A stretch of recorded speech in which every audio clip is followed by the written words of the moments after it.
Peace. Peace and love, everybody. Salute. Salute. Salute to the good family.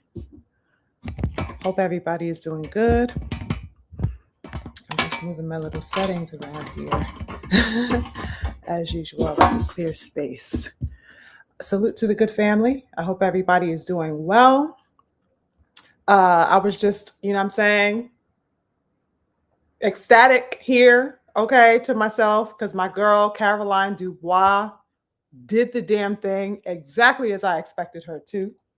Okay, she got her dub. She pulled the Vic over Terry Harper, dropped that hole in something like the sixth round. I was hyped. Okay, so listen, we got a weekend of all types of Black excellence. You hear me? Super excited for my girl Caroline Dubois.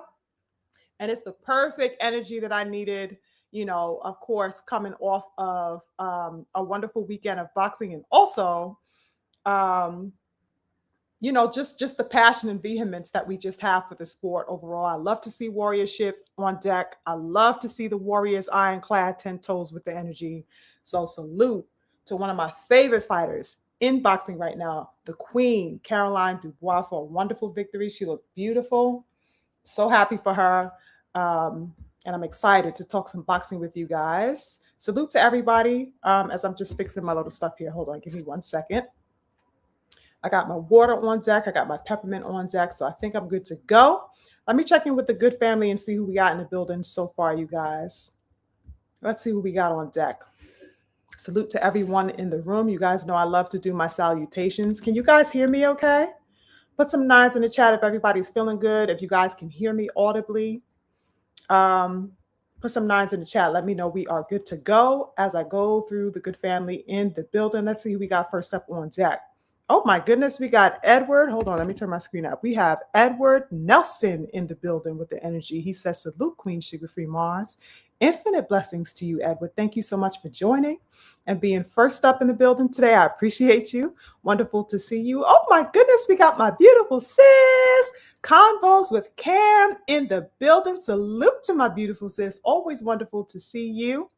Okay, hold up. Got to do a little shameless plug here. Me and my beautiful sis got a wonderful collaboration underway. Okay, so expect to see the dynamic duo that is the Queen Cam and the goddess Sugar Free, hitting the airwaves in just a couple of weeks. So don't be surprised. You see the sister teaming up. Okay, the sisters teaming up with that energy for some wonderful cooking we have in store for you guys. So keep an eye out for me and the beautiful sis, Cammy Cam. All right? Coming soon to you guys. What did my beautiful sis say? She says, the beautiful sis sending peace, love, and light to you always. And she got her hearts and her nines always on deck with that sister energy. Love you, sis. So wonderful to see you. Thank you so much for joining. I appreciate you big. You know how we step in, Queen. Let's see who else we got. We got the King Jut in the building. He says, salute to the great warrior queen. Oh my goodness, that energy. I felt that one. Thank you so much to the King Jut. Yes, King. Appreciate you and that wonderful energy you bring each week. Salutations.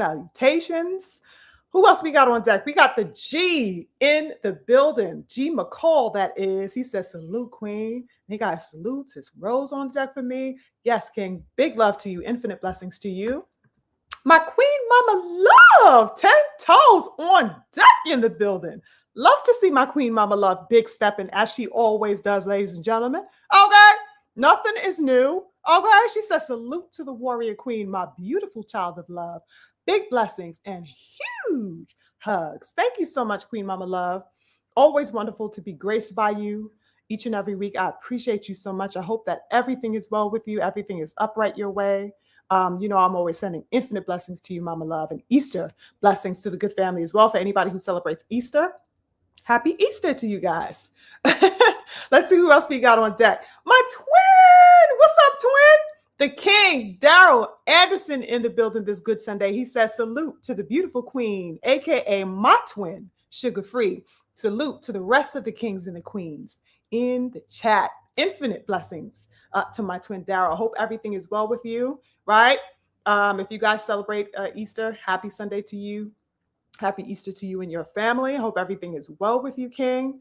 You already know what time it is with the love and the energy. Uh-oh, we got the richest one in the building, who simply says, sensational, and dropped the mic and stepped off. Okay, Rich. All right. I see how we working today. I feel the energy in it. Listen, say less, King. All right. Sensational. That's it. That's all he needed to say. He got it off and he stepped out. Okay. I feel you, King. Infinite blessings to the richest. I hope everything is well with you. Hold up, y'all. Speaking of big stepping, let's do things correctly as we know we always must do. Ladies and gentlemen, each and every week, each and every Sunday, the King Patrice X 30 is in the building, ladies and gentlemen. We know how to treat him. Let's see what the King says today. He says, the fight sent devils into a blind rage. Their vision was a blur because they saw the ancestors manifest through a warrior named Deontay Wilder. Okay. Talk to me nice, King Patrice. Yes, indeed. Absolutely. And we're going to get to cooking on the King Deontay in just a bit. But salute to you, King. Thank you so much for coming in the building. Thank you so much for gracing the space as always. I appreciate you so much, King. It's always wonderful to have you. And thank you, as always, for the bars and the psalms that you bring each and every Sunday, King. Blessings to you and yours. I hope that you have been well. Yes, we got some 9. So my family is telling me that we are good. We have someone named the Prince Savage in the building. He says, salute, Queen Sugar Free. Infinite blessings to you. I hope that you are well. Okay. What did the richest one say? The richest said, EJ, look high and that. You better leave this my king alone. Okay. Don't look high in this damn picture, Rich. Okay. Leave EJ alone. We're gonna get to cooking on the king. Okay. That is why he is in the thumbnail. Leave the king alone. But salute to the richest one, always with that crazy personality of his. Who else we got in the building? We got the messenger in the building. He says, gratitude to the channel and chat. Blessings to you, King. Thank you so much for joining. I appreciate you. Prince Savage says he can hear me loud and clearly. I appreciate that. He threw a 9 up in the building. We got a 9 from the messenger. Let's see who else we have in here. I don't want to miss anyone. I love to do my salutations to the good family, bringing that wonderful energy that I love. Let's see who else we got. Just scrolling through here, you guys. Give me 1 second. Oh, my goodness. We got the King J. Vonnie. The King Vonnie is in the building, ladies and gentlemen. He says, peace, SugarFreeMars in chat. Infinite blessings to the King Vonnie. Okay, one of my favorites to see. Salute to the King Vonnie. I hope everything is well with you. Oh, my goodness. Hold up. Speaking of favorites, we got the number 1 comrade, not the number 2, not the number 3, not the number 7, but the number 1 comrade, the King and the Coach Hudson, coach of the truth tellers, that is. Big stepping in the building today. Salute to my comrade. He says, salute to the queen of boxing media, my number 1 comrade, SugarFreeMars. Bomb squad. Thanks, King. You already know what it is. Infinite salute, infinite energy, infinite peace to my number 1 comrade, Coach Hudson in the building. Lovely to see you. Oh my goodness, we got the King Stay Dangerous that's making a cameo today. Infinite blessings to the King Stay. He says, finally caught the live. Salute, Queen Sugar Free. Peace and love to you. Thank you so much, King Stay, and it's wonderful to have you. I'm glad that you ventured into, my space here. I usually see you on the King BF's channel. It's wonderful to have you here, right? I hope that you enjoyed this discussion that we have set this evening. Thank you so much. We also have Joe in the building who simply says, salute. All right, nice and simple, short and sweet. Salute to you as well, Joe. I appreciate you. Okay. Yes, indeed. My good sister Caroline showed up and showed out. Okay. Super happy for her. Hold up, ladies and gentlemen. We got the King Stephen X in the building. I like to say his name like that, Stephen X. I have to introduce him like that every time. Salute to my good brother, Stephen X in the building. He says, Queen, infinite blessings to you. Thank you for blessing us this Sunday. Eagerly awaiting your sermon. Okay. This is why he gets the introduction that he gets, because he's always 10 toes with the energy. Infinite love. to my good brother Stephen X, who has been cooking, mind you, all throughout the week. Some of his lives I actually missed because I was not anticipating the cooking, but I went back. I caught a few of them, right? But then I went back and I saw like he was cooking basically every day last week. Stephen, you got the bug, right? You took off running. Stephen was like, I want to do lives more. I was like, yeah, Stephen, get him, Stephen. Go ahead and do your lives. This is your time. Claim your space. You got something to say. You a truth teller. You got something to add. Stephen ain't looked back since. You hear me? Pretty much every day of the week this past week, that man went live and he was cooking. Make sure you guys subscribe to my good brother's channel. Wonderful perspective. And definitely make sure you subscribe to him on Twitter. If you guys have Twitter, at Respect Ring Media, both on YouTube and on Twitter. Okay, definitely support the truth tellers where you see them. Definitely subscribe also to the King and the Coach Hudson. Speaking of truth tellers, okay, you guys make sure you go subscribe to the Coach Hudson. This is the gentleman right here. Go subscribe to his channel. Okay, you might want to do that. Definitely support the good family. Let's see who else we got up in here. Did I miss anybody? Salute to my brother, the King B Move in the building. I see you with your fists in the air, right back at you, King. Infinite blessings to the King B Move, another brother with wonderful energy, wonderful insight, and just an overall down-to-earth brother who loves boxing and has wonderful, phenomenal energy. Had the pleasure of joining the panel with him on Stephen X's page a couple of times, and we had some wonderful conversations. So salute to the King B Move. I appreciate you for joining. Right? Who else we got up in here? Excuse me, you guys. Of course, you guys know how I do. I am enjoying this peppermint. So excuse the smacking if you hear any smacking. Oh, we also got the King Macadocious Mac of the South. And I said South with S-O-U-F. Okay? Salute to the King Mac in the building. He says, salute, Queen SugarFreeMars. Blessings, my sister. I likes that. Infinite blessings to you, King. Always good to see you and to have you in the building. I appreciate you. Oh my goodness, we got the dragon in the building. Salute to the King Dragon. He says, salute, SugarFreeMars. Yes, you guys, I'm so excited to see you all. Thank you so much for carving out some time on your Sunday. I'm always appreciative. Always appreciative to see the good family. Salute to the dragon. Speaking of wonderful energy and excitement to see the family. Hello. We got my big bro, the Druth, in the building. Infinite blessings to Drew Titan, 10 toes on deck. Okay. Shout out to the mighty LDBC as always. Okay. Infinite blessings to you, Drew. Thank you so much for popping in and coming through. Always happy to see you. And salute. We got a super chat from my good brother as well. My big bro, blessing the channel. I appreciate you big. He says, little something for the plate. Thank you so much, you guys. And that just reminded me, actually, definitely hit the like button on your way in, you guys. Definitely consider becoming a member of my page. I do have some concepts that I'm working on to share with you. And I'm talking about exclusively for the members. So definitely consider becoming a member. Also, don't be afraid to share the content. And don't be afraid to, paint the chat. You know what I'm saying? Paint the super chat, so show support to the channel. Of course, we are steadily building. I'm still pretty much a novice at this. You know what I'm saying? But I'm in here working, and I think I'm getting pretty good at this the more and more that I do it. So definitely show love in whatever way possible to the channel here and, to the work that me and the good family are doing. So, yeah, let's see who else we got up in here. Did I miss anybody? I see salutations being given to the good family. Okay, I'll just stop there for now. All right. And let's get to this. Let's get to this cooking. Okay. Now, let's see where I want to begin. Over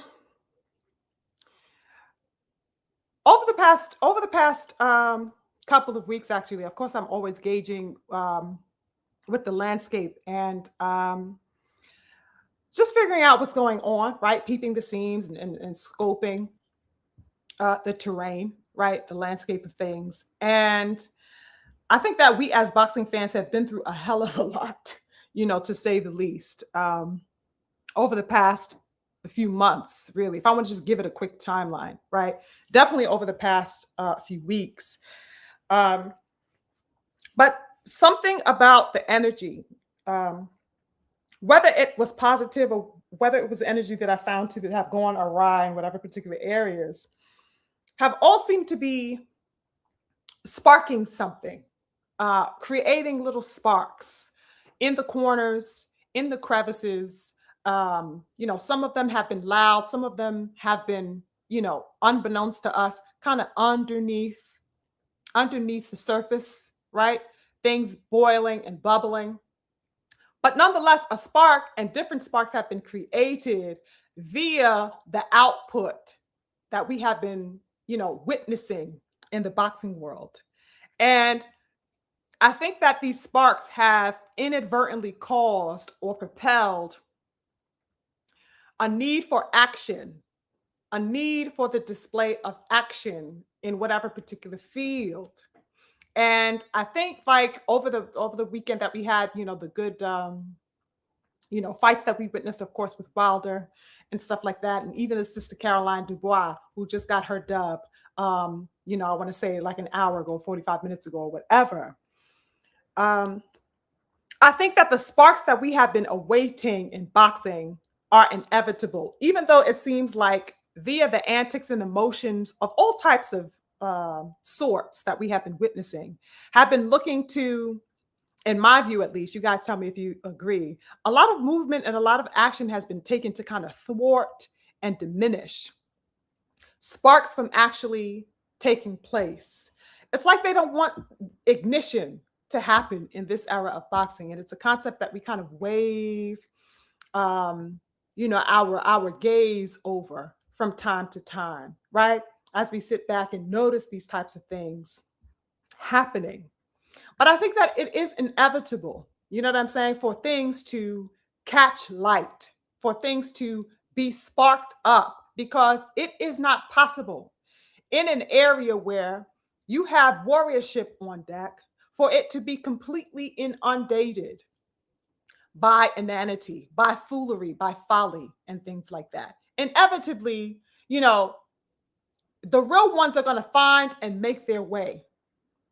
You know what I'm saying? So I just think like, I feel a sense of initiation happening. And that's kind of why the word spark came to mind for today's discussion, was because I think a lot of things are being initiated, even while there have been myriad attempts to thwart and circumvent the process from happening, the motion from happening, right? And so that's pretty much the basis of today's dialogue. Now, I think I should just dive right into last evening's fight, right? The main event with Wilder and Chisora, because speaking of ignition, speaking of sparks, speaking of action and movement, I think that's exactly what I witnessed yesterday, even though it wasn't necessarily, let's say, tied up in a pretty bow. Even though it wasn't necessarily gift wrapped or presented in a way, that we could, beautify or cover up or conceal. We didn't conceal the edges. There was some strings hanging loose in that fight. There was all types of things going on with that fight last night that we will divulge in just a minute, right?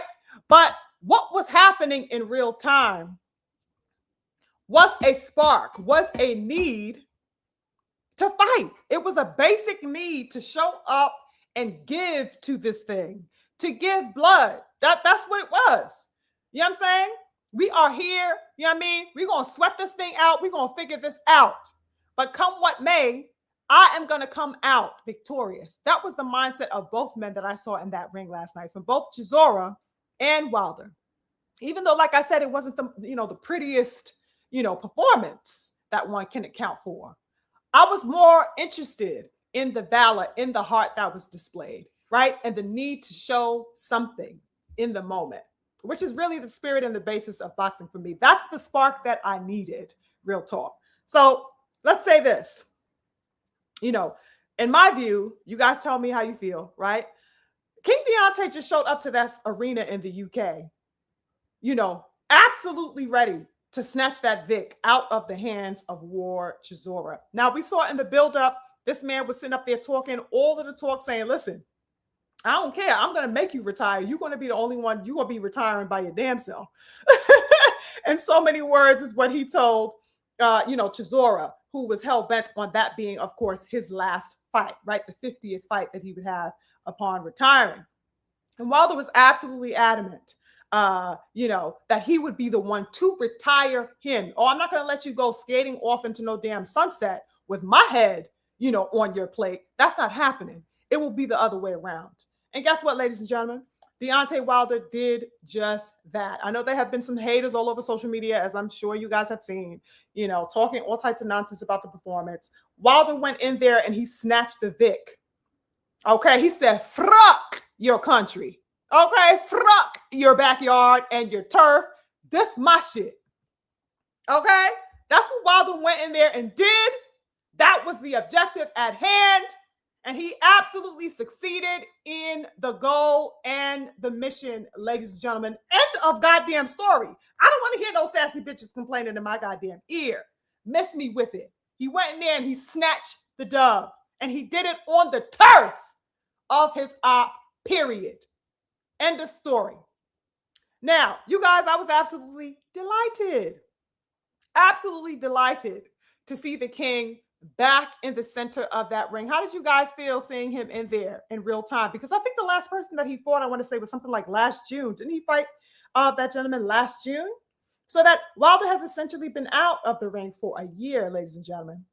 And he went in there with a gusto that I honestly had not seen, I want to say, ever since, oh my goodness, I don't even know when. His output, how he was fighting, the intention behind the punches that he was throwing had venom in them, right? He was not the aloof Wilder that we had seen previously. Okay, he did not look like he was, maybe a little bit lost or a little bit, lukewarm. No, he was absolutely, mean with those punches that he was throwing. He was trying to, I'm saying? He was trying to take old boy head off with those punches. It was wonderful to see the intention and the spirit looking like it was back in the centerfold once again. That's what I definitely enjoyed seeing. Now, he definitely needs more activity, right? But I thought that it was a wonderful start. It was a nice change from the pace that we had previously seen from Deontay Wilder, where it was highly in question if he had perhaps lost the flame, let's say, for fighting as a whole. But that is not what I saw last night, ladies and gentlemen. It just wasn't. I saw a man in there that wanted to get in there and get his victory. He wanted to behead the opponent in front of him. That was the intention that I saw from Deontay Wilder last night, and that was wonderful to me. Right? And I absolutely thought that a man like Chisora was the perfect person for him to segue back onto the scene with. You know what I'm saying? After a year out of the ring. And that's just what he needed. Also to get his name buzzing again, back in the fold and circulating the right way. Right? So I thought that Chisora was a perfect dance partner for him. And, even though the negotiation or the prospect of him fighting Usyk at a particular time had fell through because Usyk ultimately ducked, real talk, the fight with Wilder for whatever reason, his own reasons.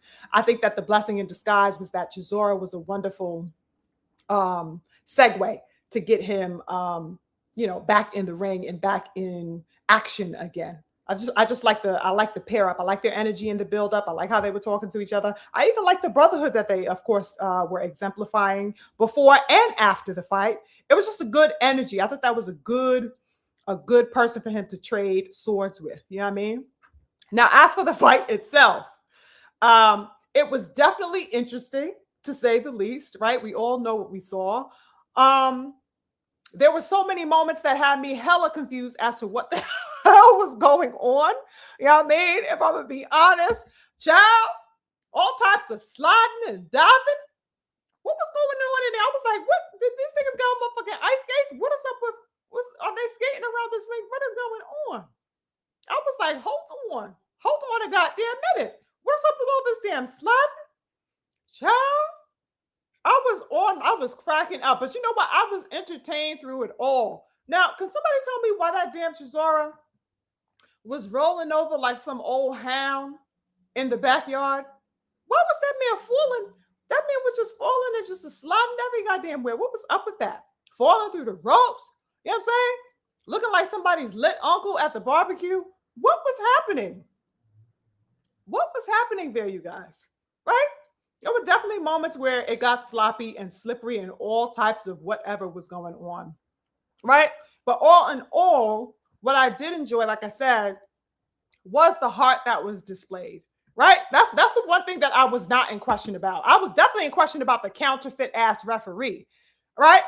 I was also in question about how many more times is this man going to slide or whatever have you, right? But one thing I did not question, like I said, the thing that I did not question was the intention, right? The intent was there and on full display.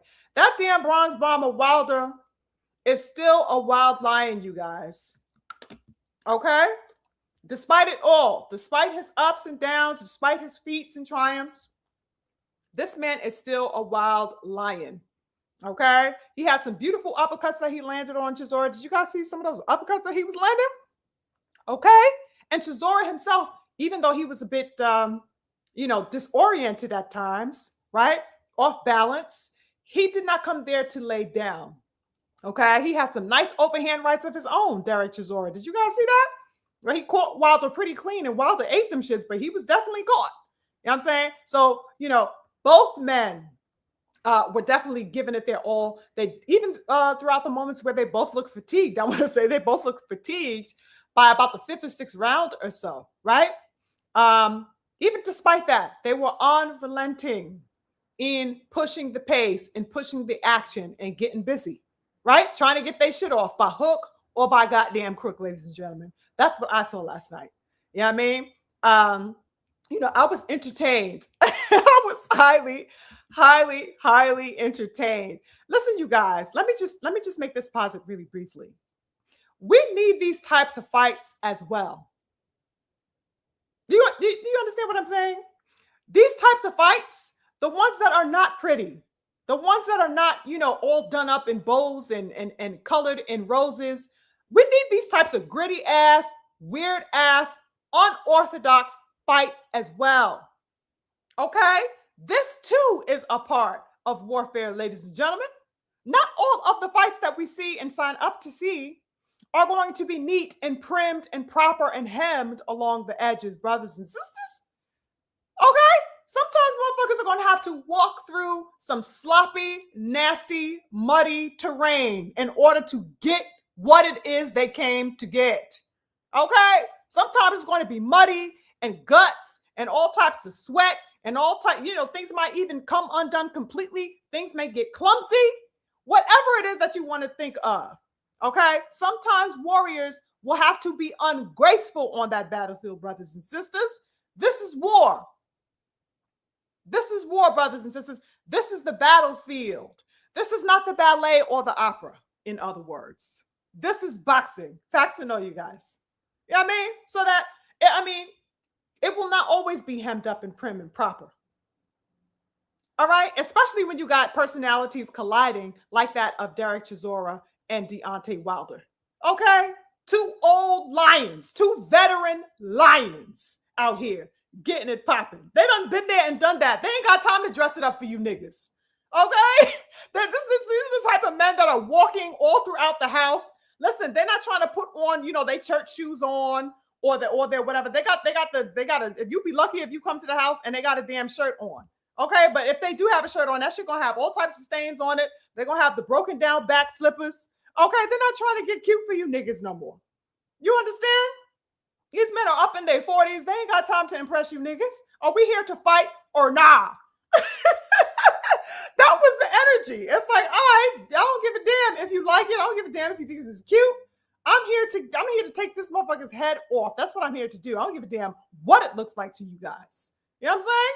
I absolutely love that energy. We need that too. And real talk, I wish that some of these young kids would adopt that. You know what I mean? The young ones that are too aloof out here and too worried about being cute on social media to actually get in the mud and get it popping. You know what I'm saying? Without the fear of, worrying about how they look or whatever other nonsensical things may be on their mind at the time, if you get my drift. Okay?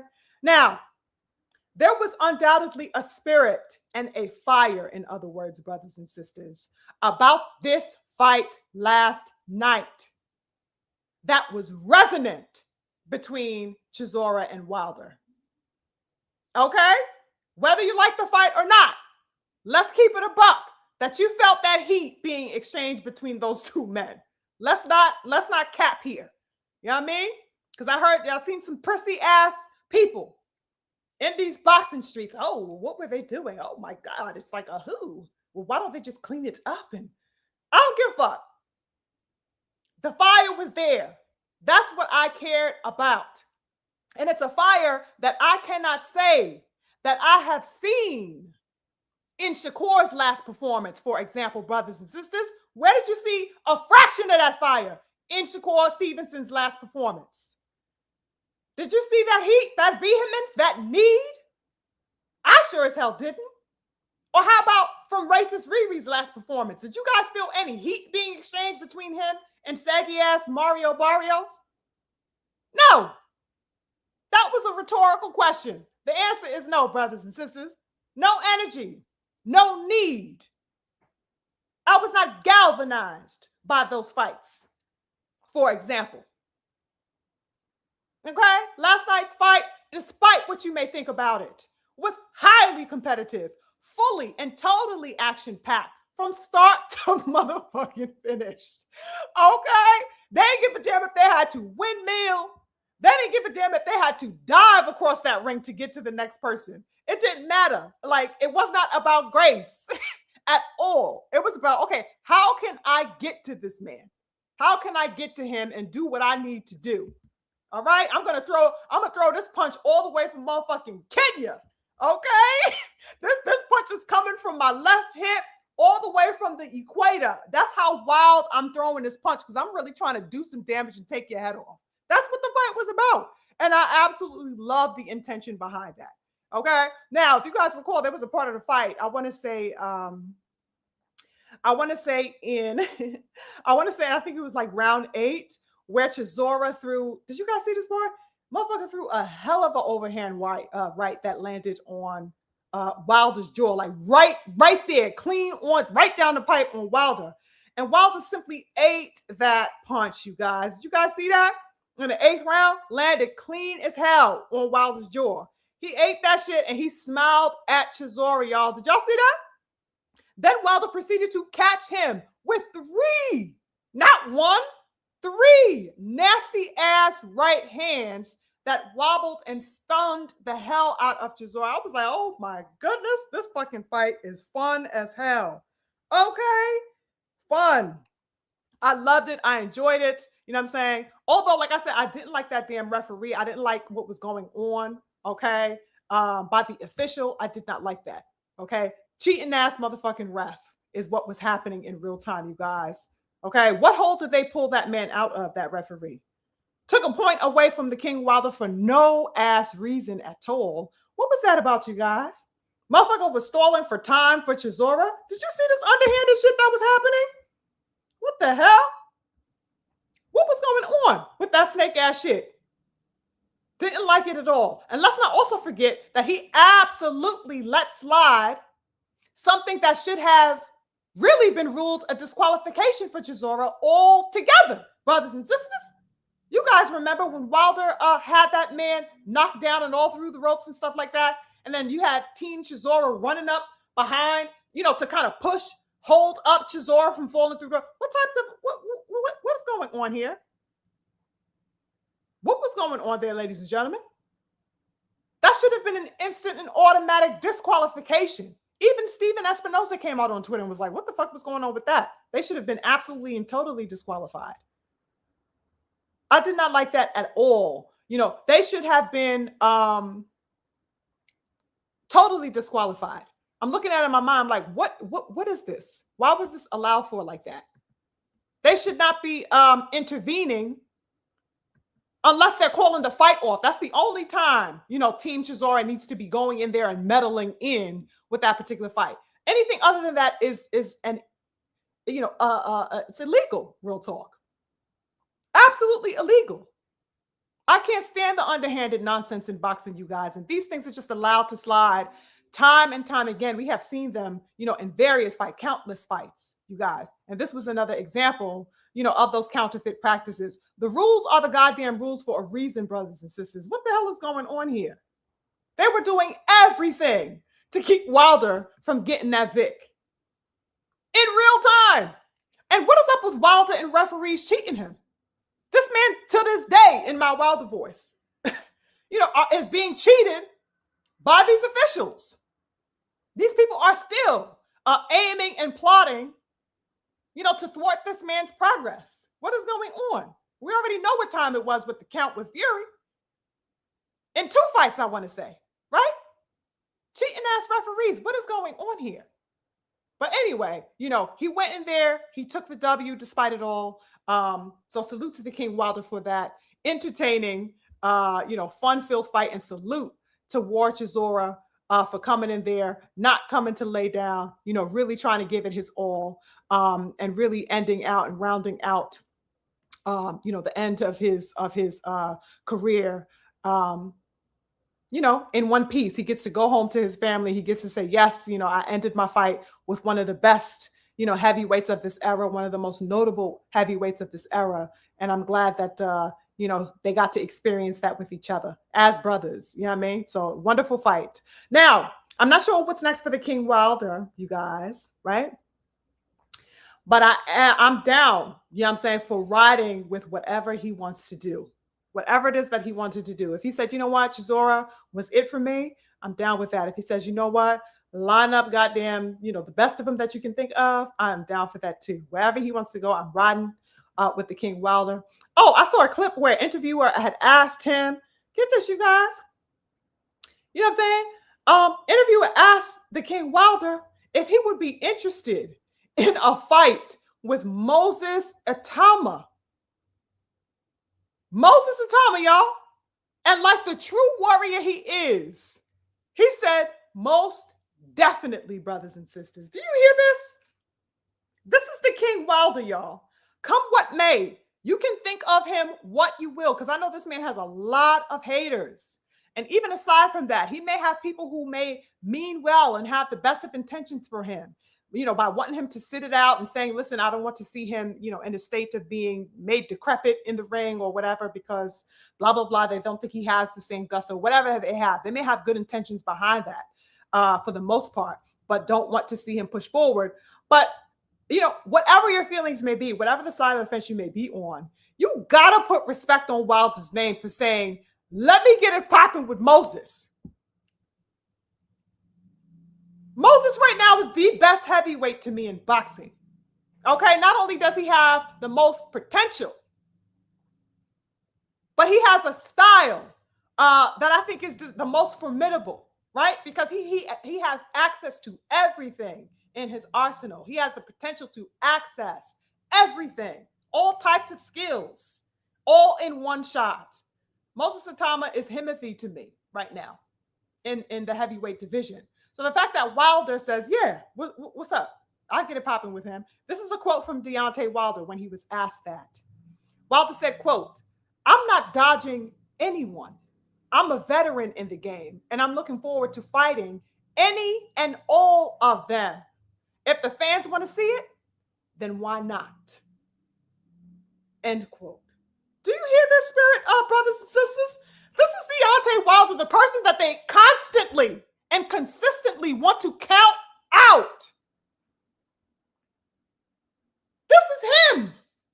Amid everybody saying that he's done for, amid everybody saying that he's washed up, among everybody that's been saying that he is a shell of himself, so forth and so on. This man still has a flame and a passion that says, all right, what's popping? Come what may, win, lose, or draw. If you think that's a great fight for me, and I still think it's worth it for me as a fighter to be here, I want all of them. This is the spirit that we need in boxing, brothers and sisters, right? And this is the absolute antithesis, as far as energy is concerned, to what it is that we see so pervasive now within this current dynamic, which is a slew of people only satisfied by talking about being about the, that life and wanting the smokes and being with the shits and stuff like that. Well, it's like, yo, what's popping? I done been there and done that. It is what it is. If that's what the fans want, line them up. Where is that spirit in boxing? Okay? This is what has made me such a staunch and avid supporter of the King Wilder for basically a decade, brothers and sisters. Been rocking with this man for a very long time. That spirit is what it is that I want to see. Okay? Call it what the hell you want. What that spirit is Ogun energy, brothers and sisters. And for the for the family that knows what time that is when I say Ogun energy. Okay? Warrior clad. Warrior clad. And give a damn if you like Wilder or not. That is warrior energy right there. You know what I mean? That's the spirit of boxing. That's the spirit I like to see within my warriors. Now, speaking of warriorship, brothers and sisters, it's imperative that I mention this. Absolutely imperative that I mention this.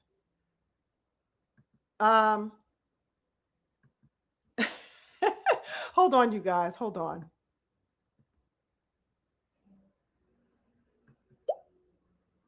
Anyway, I just got distracted for a moment. Anywho, it's imperative that I mention this really quickly.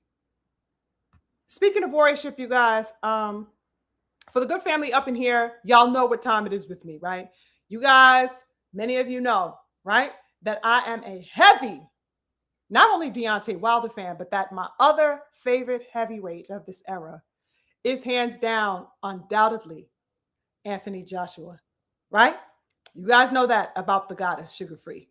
Rocks with AJ. You know what I mean? There are and have been within this era no heavyweights that I have been so vehemently passionate about as I have been for Wilder and Josh. They were it for me. That was it. That was the pinnacle for me, are those two warriors. Okay? So I needed to set the table so that you can know what type of feeling that I had last evening watching AJ.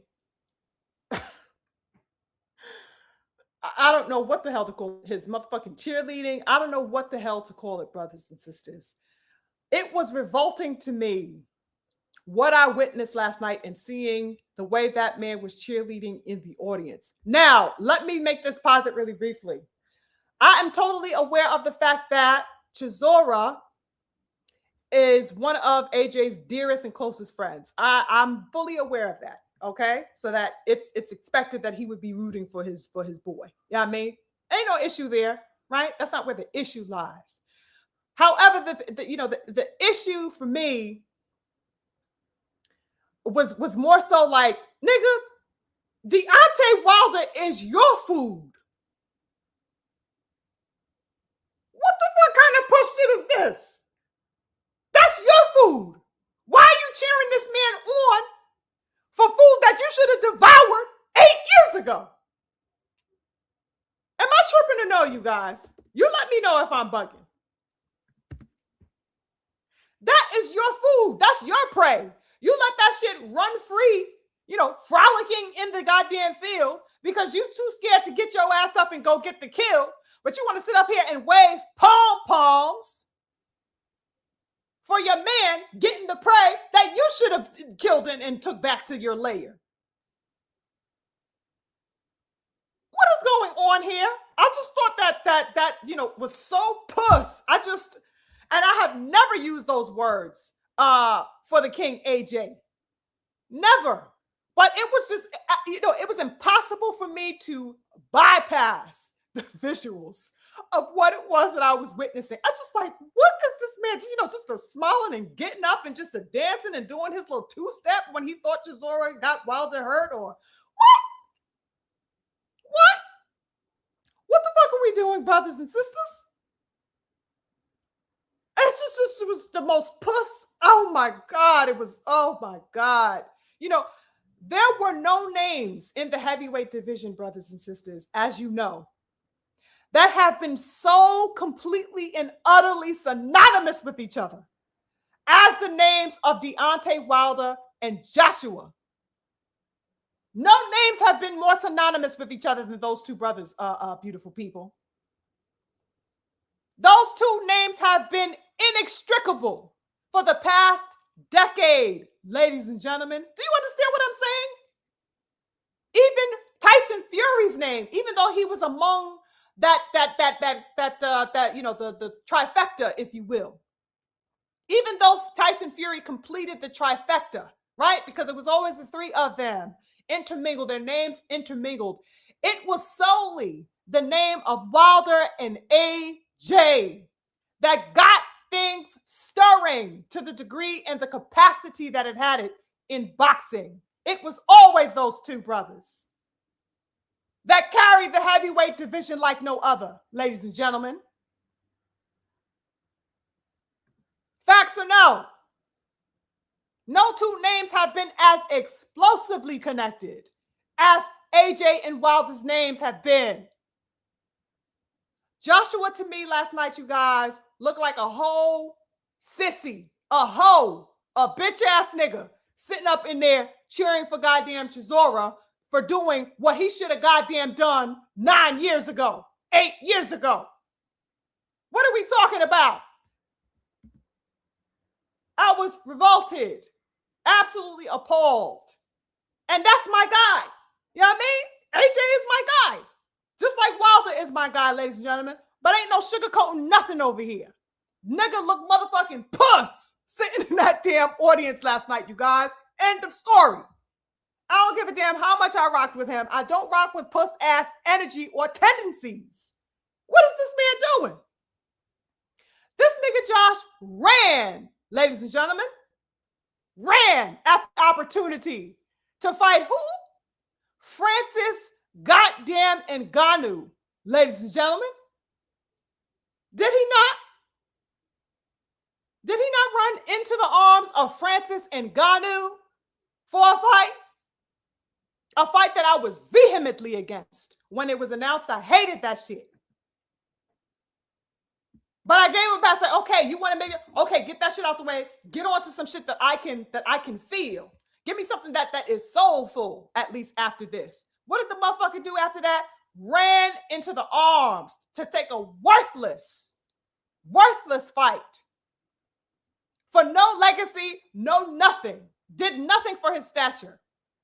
Ran into the arms of yet another baseless, ridiculous, and purposeless fight. With who? None other than Jake goddamn Paul, ladies and gentlemen. I mean, you just can't make this up. Can't make it up. I gave him a pass that I didn't want to give him for goddamn Francis Ngannou. This motherfucker looked at me and said, Sugar Free, guess what? I'm going to do it again in your face. And I said, nigga, what? What? Jake Paul, he gets no forgiveness from me for that. At all. At all. How dare you, nigga? What the fuck are we doing? What are we doing? This nigga ran into the arms of goddamn Jake Paul, but he declined and denied the opportunity that was presented to him to fight Wilder when they had that, shared joint card that they were on for Riyadh. I want to say back in 23, denied and declined the opportunity to fight Wilder because Wilder had come up short against Parker that night, I believe. Even though the opportunity was on the table for him to fight Wilder, win, lose, or draw. He bypassed and sidestepped that shit, ladies and gentlemen. Make it make sense. You sidestepped and bypassed Wilder, but ran into the fucking lap of Jake Paul. I'm fucking on smoke right now, ladies and gentlemen. I don't like it. At every turn for nearly a decade, you guys, this man has circumvented, swerved, and systematically bypassed that Wilder smoke. Motherfucker turned down $50 million goddamn dollars, all while eating off of Wilder's name to keep the public engaged in what would ultimately never materialize. Absolutely nasty work, ladies and gentlemen. He had no problem saying Wilder's name in every goddamn interview you can find and imagine, but evaded all possibilities to actually get it popping in the ring with the man. What is this? What is this? But you got to have me sitting up there as his supporter. He got me sitting up there looking at him enter and saunter his way into the ring against a fucking MMA fighter and against a goddamn YouTuber? Oh, child. No. No. AJ gonna get this work. AJ definitely gonna get this work. He gonna get this work. Sugar freestyle. I don't like it. I don't rock with it. Now, I think a part of me feels, truthfully and honestly, that Joshua would have faced Wilder. There's a seed in me still, right? Even though I am vehemently disapproving of his behavior over all of these years, there's a little part of me that believes that within him there is something that would have faced Wilder. But that Eddie, the goddamn scammer, could not and would not risk losing his golden calf. He did not want to throw him into the fire, so to speak, ladies and gentlemen. So that he was always, in my mind, in my opinion at least, at work, counteracting whatever fire AJ did have at a particular time or another. Even though, let's say it eventually burned out and there was no more will or desire to fight him, but that at some particular point, I believe that there was something that wanted to compete, right? Because AJ is a competitor.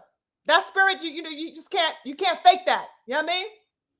But that Eddie was always at work counteracting, right? Providing a countermeasure of some sort. That's my view of it, right? Because when I put it into perspective, ladies and gentlemen, just think about it like this.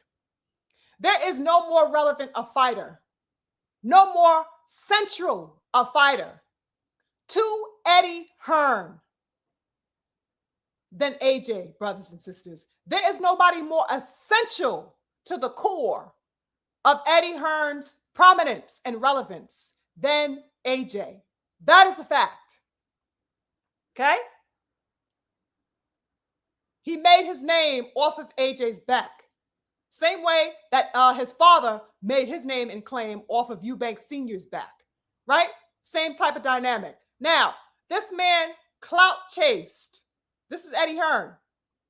Clout chased the beef and the rivalry with Wilder because he knew the excitement that real boxing fans had to see those two beautiful brothers collide in a historical matchup. He knew that. He knew everybody was bubbling underneath the seams. AJ and Wilder, Wilder and AJ. When are you going to fight Wilder? When are you going to fight AJ? Just was nonstop.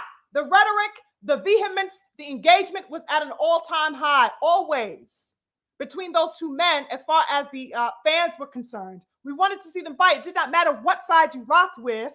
We wanted to see them fight. And Eddie Hearn absolutely knew that, and he took complete advantage of that. And he bled it dry and ultimately let it die, brothers and sisters. He let it die out deliberately. Okay? The Joshua Wilder saga is what gave life and credence to Eddie Hearn, as I stated. That's not something to bypass, ladies and gentlemen. Let that shit breathe. Let it resonate on you. It's what gave him credence in life and visibility in boxing, right? It's what allowed him. Hold on, let me charge my computer. It's what allowed him all the visibility and the credence and the movement that he has had in boxing, right? That was initiated via his partnership with the King AJ.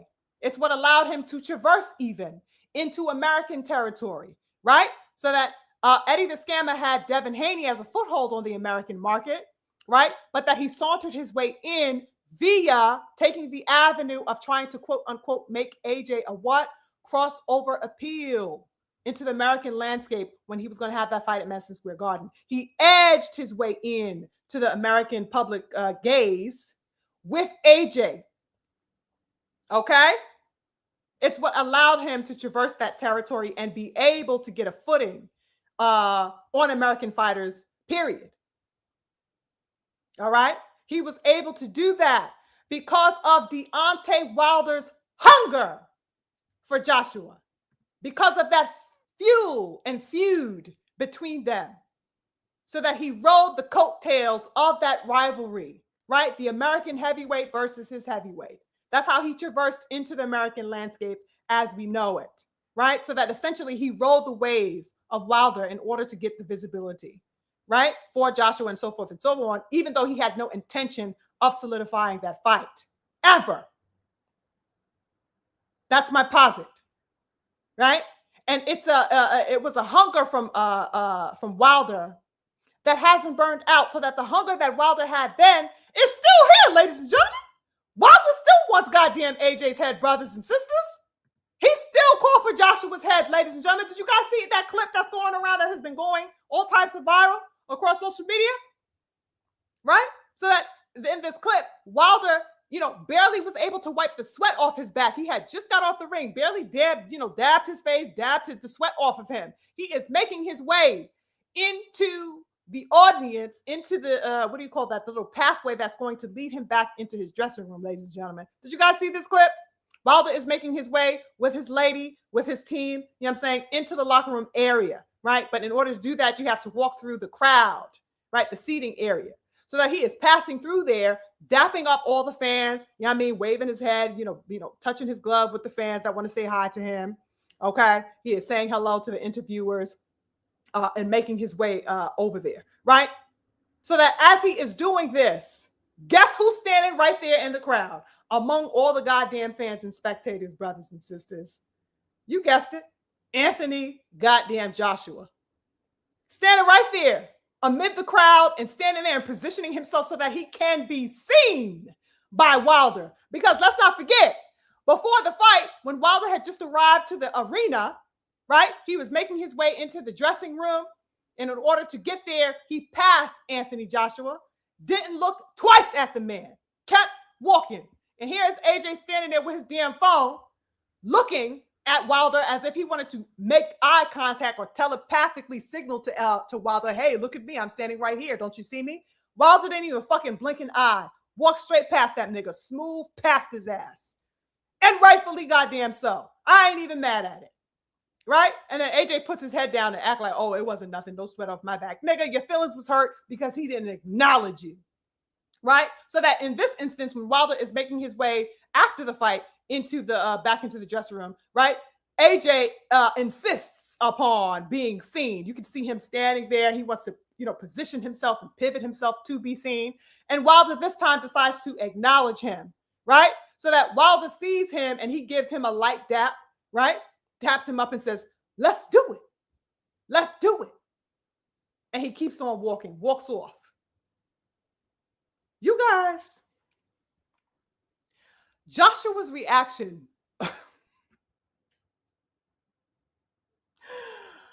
Oh my goodness. Joshua's reaction was so fucking puss. Oh my God. Oh my God. Oh, hold on, y'all. Let me take a sip of this water. 1 second.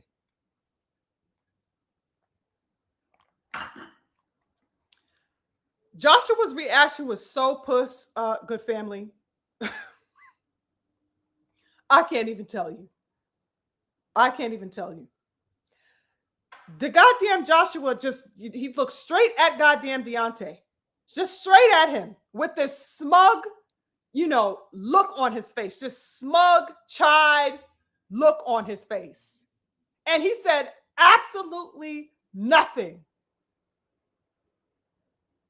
Nothing. Not a goddamn word, brothers and sisters. Not a single word. He just kind of, turns his head and as Wilder passes him, he kind of rolls his eyes and he makes contact with the camera that was there recording him like, oh, can you believe that guy? Like, yeah. What the hell? What the hell? Diabolical work. You mean to tell me you ain't gonna say anything? A word? An inkling of a word? Nothing? You just gonna give him some sassy ass eye roll and call it that, and call it, that's the end of the day? You're going to roll your eyes all sassy and keep it pushing? You're not going to say shit? You're not going to say something like, oh, what you mean let's do it? All right, let's get it popping. Whenever you ready, I'm ready. You about overdue for this ass whooping. What's up? I ain't Chisora. What's popping? Nothing? You're not going to say nothing? This man Wilder just grabbed a whole entire W on your turf. On you and your boy's turf. Had your boy up in there all types of discombobulated. Went in there, walked in your backyard and snatched the dub. And you ain't gonna say nothing when he look at you up and down and said, let's do it? Child. I was absolutely amazed and astounded, brothers and sisters. Absolutely amazed and astounded. In your backyard, and you still ain't up for the damn challenge, my boy? What's good? What's good? I just, there was no way for me to avoid acknowledging how absolutely unequivocally that move and reaction was on the part of AJ, brothers and sisters. What is going on? I can't take it. I just can't take it. It was an absolute disappointment for me, you guys, if you guys can't tell. I'm astounded, you guys. Puss. And y'all know how I get down. I will never back or support that nonsense and inanity. Cowardice? How dare you? How dare you? Where is that heart? This is the man who has been most linked to your name ever since you basically walked into the game.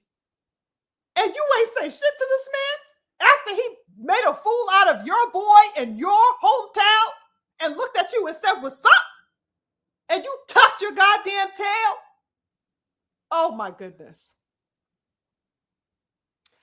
Oh my goodness. All I can say is Eddie trained a good bitch.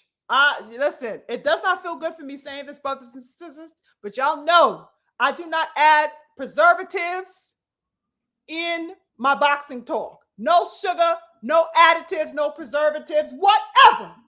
Eddie Hearn trained a good bitch.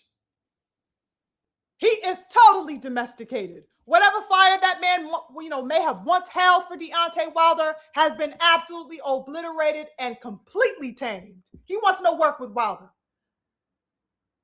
In his prime, past his prime, or otherwise. How dare this man that flaunted and sauntered his way into that ring, ran in that ring with the quickness to fight a Jake Paul, ain't got a motherfucking thing to say to your number one adversary in boxing? Oh my God, you guys. Totally domesticated. Totally domesticated. It was wild work seeing that. And you know what? All of the orchestrating and the methodical, politically contrived and constructed evasion that was undergone over the years by he and Eddie Hearn in order to circuitously sidestep the biggest heavyweight fight of this era, brothers and sisters, is absolutely unforgivable for me as a boxing diehard. Unforgivable. Unforgivable. I cannot believe to this day that we did not get that fight. And to see this man's reaction in real time when Deontay Wilder is still with the shits after a decade and say, what's poppin', let's do it. And you fucking tuck your goddamn tail and sassily roll your goddamn eyes like somebody's damn auntie. What? What? Oh my goodness, you guys. Oh my God. Nasty work. Nasty work. And all of the politics that were undergone over the years to ensure that that fight never got made is disgusting work. You know what I mean? Unforgivable. Eddie Hearn's, collusion is a disgrace, brothers and sisters, to the sport of boxing because it extends beyond even Wilder and AJ, as we know. This man still is playing this political game of keeping the best fights from happening. Disgusting work. This is simply what Eddie the Scammer does. He operates against the materialization of the best fighting the goddamn best. And the AJ and Wilder saga is one of the most disgusting examples of that. And unfortunately, AJ willingly followed suit, willingly bent over and submitted to that will. And we as boxing fans missed the opportunity to see that spark that was going to hold up the heavyweight division in glory. We missed that opportunity to revel in that, brothers and sisters, a spark that held the heavyweight division captive, absolutely captive, in anticipation for that level of glory and warriorship that we've always loved about the heavyweight division, the top predators of boxing. That spark, brothers and sisters, was cast completely aside and absolutely drowned out because of fear of heavyweight Black supremacy in boxing, brothers and sisters. Need I remind you? Larry Merchant singing the song, Bye Bye Miss American Pie, after Wilder devastatingly took that defeat, counterfeit or otherwise, against Fury. Bye Bye Miss American Pie is what Larry Merchant was singing. Ladies and gentlemen, that was not only for Wilder, that was a song mockingly being sung towards the dismantling and compromising of elite Black warriorship as a whole. That's what the thwarting of that fight symbolized. The removal of the supremacy of the Black heavyweight in boxing. And the contrived effort to quell and diminish Black elite warriorship as a whole in boxing. That's a spark that they ran to put out, brothers and sisters. Right? That saga between Wilder and AJ. But nonetheless, what we got last night was a revisiting of that. I was reminded of Deontay Wilder's spark. I was reminded of why I'm a fan of heavyweight boxing and always have been. And I was reminded of why elite Black warriorship is still, despite all of the attempts made to thwart it and to derail it and to detract from it, it's still, you know, something of magnificence to behold. You know what I mean? So salute to the King Wilder for his victory. I'm not sure, like I said, what he's going to do next, but whatever he's doing, I'm riding. I was so disappointed in the whole Joshua exchange that he had with Joshua. But like I said, Deontay Wilder is still with the shits, even though he shouldn't even look twice at AJ the way he walked right past him in the damn locker room. You know what I mean? What did you guys think about that? Let me check in with the good family. Let me check in with the, hold on, you guys. I'm sorry, you guys. I have somebody texting me that is so diabolical that I need to keep going because I can't be distracted right now. Anyway, let me check in with the good family. Salute to anybody that I may have missed. Salute to anybody that I may have missed. Let's see who we got in the building. We got Avenues Roofing in the building. Salute, I see you. I just scrolled up a little bit of ways to get your, yes, they dangerous. Weren't they fighting? Weren't they fighting?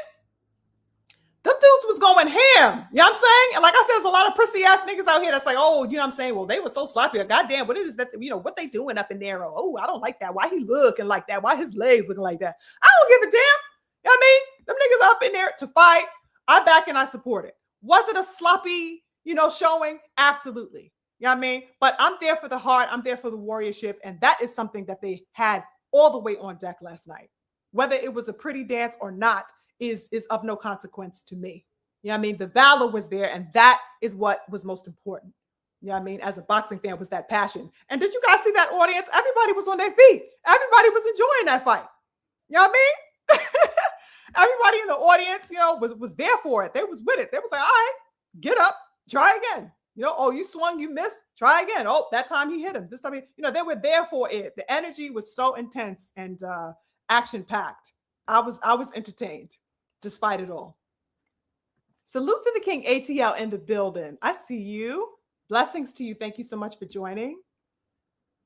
Thank you so much for joining. Let's see what else I got. The twin Daryl says they both had AJ looking didn't they? Didn't they? The King Stay says, did you see the setup, those Sugar Free? Wilder wasn't overthinking trying to box. He was being himself. Yeah, he definitely looked comfortable. Like I said, that intention, it looked like, we got a nice little glimpse of who we know Wilder to be, right? He looked centered. He looked focused. There was nothing, dazed or aloof about him. You know what I mean? He looked like he was absolutely adamant and intent on what it was that he wanted to do in there. He had no question in his mind. I saw no doubt in his movement, right? I saw a readiness and a steadiness about him, which was wonderful to see again. It was wonderful to see that again. You know what I mean? Exactly, King Grayson. Salute to you, by the way. He says, in other words, shit get ugly sometimes. Thank you. Thank you. We cannot be divas about these fights. No one fight, first of all, is one way. War is war, ladies and gentlemen. However you got to get in is how you got to fit in. You know what I mean? Graceful or otherwise, it don't matter. Get the damn job done. Get it done. That's all that matters to me. All right. Salute to the King, Jay Pitt in the building. Blessings to you. I see you. My twin says, exactly, twin. It was the fire and competitiveness that we loved last night. Absolutely. Yes, King Stephen, wasn't it? Wasn't it? Yes, indeed. My beautiful sis is in agreement. Absolutely, you guys. Yeah, so I see that the general consensus is that, you guys, enjoyed it. You know what I mean? You guys were thoroughly entertained by it. Okay. Salute to the King, Eden the Wise in the building. Blessings to you, and I appreciate you for coming through with his 9 on deck. Infinite blessings to you, King. I see you. We got the King, Joseph Townsend, also in the building. I see you. The King, Snoopy Mac, 10 toes on deck in the building. Blessings to you, King. Always lovely to see the King. Snoop. As I call him, I always extend his name, Snoop, in my mind at least. Every time I see him, that's what I call him. Yeah, you guys. Now, let me get in. Oh, I went a ways up. Let me see. Oh, my goodness. We got the King Preacher Man in the building. Salute. Infinite blessings to the King Preacher Man. Infinite blessings to you, King. So lovely to see you as always. He says, I enjoyed the fight, though. Yeah, me too. Even though what? Chisora fought a dirty fight to me. Yeah, things definitely got interesting. And of course, the ref was reffing a dirty fight as well, right? All types of conspirators were hiding under the wings. But, he went in there and he got the job done, which I'm glad about. Yes, King Vonnie. Ain't he? I'm not with it. You know what I'm saying? And I've been riding with AJ for the same amount of time that I've been riding with Wilder. Can't back it, can't support it at all. At all. There's no way in hell. I hated every bit of that last evening. Now, let's get into some cooking on this topic that I wanted to get into, good people. In other news, right? Speaking of puss ass energy, you know what I mean? While we're on the subject also of ducking and evading and clout chasing, brothers and sisters, Keyshawn ADD Davis is the most puss spokesperson, right? Right next to AJ for me right now. And probably even more so. You know what I mean? Just you guys, a whole chump out here in these streets. Have you guys been privy to what has been unfolding over the past week? A whole sucker, a fraud, a damn hoodwinker, a sassy, attention-seeking hoe, you guys. Gotta keep it a stack. Got to keep it a buck with you guys, ladies and gentlemen. I said what I needed to say. I said what I said.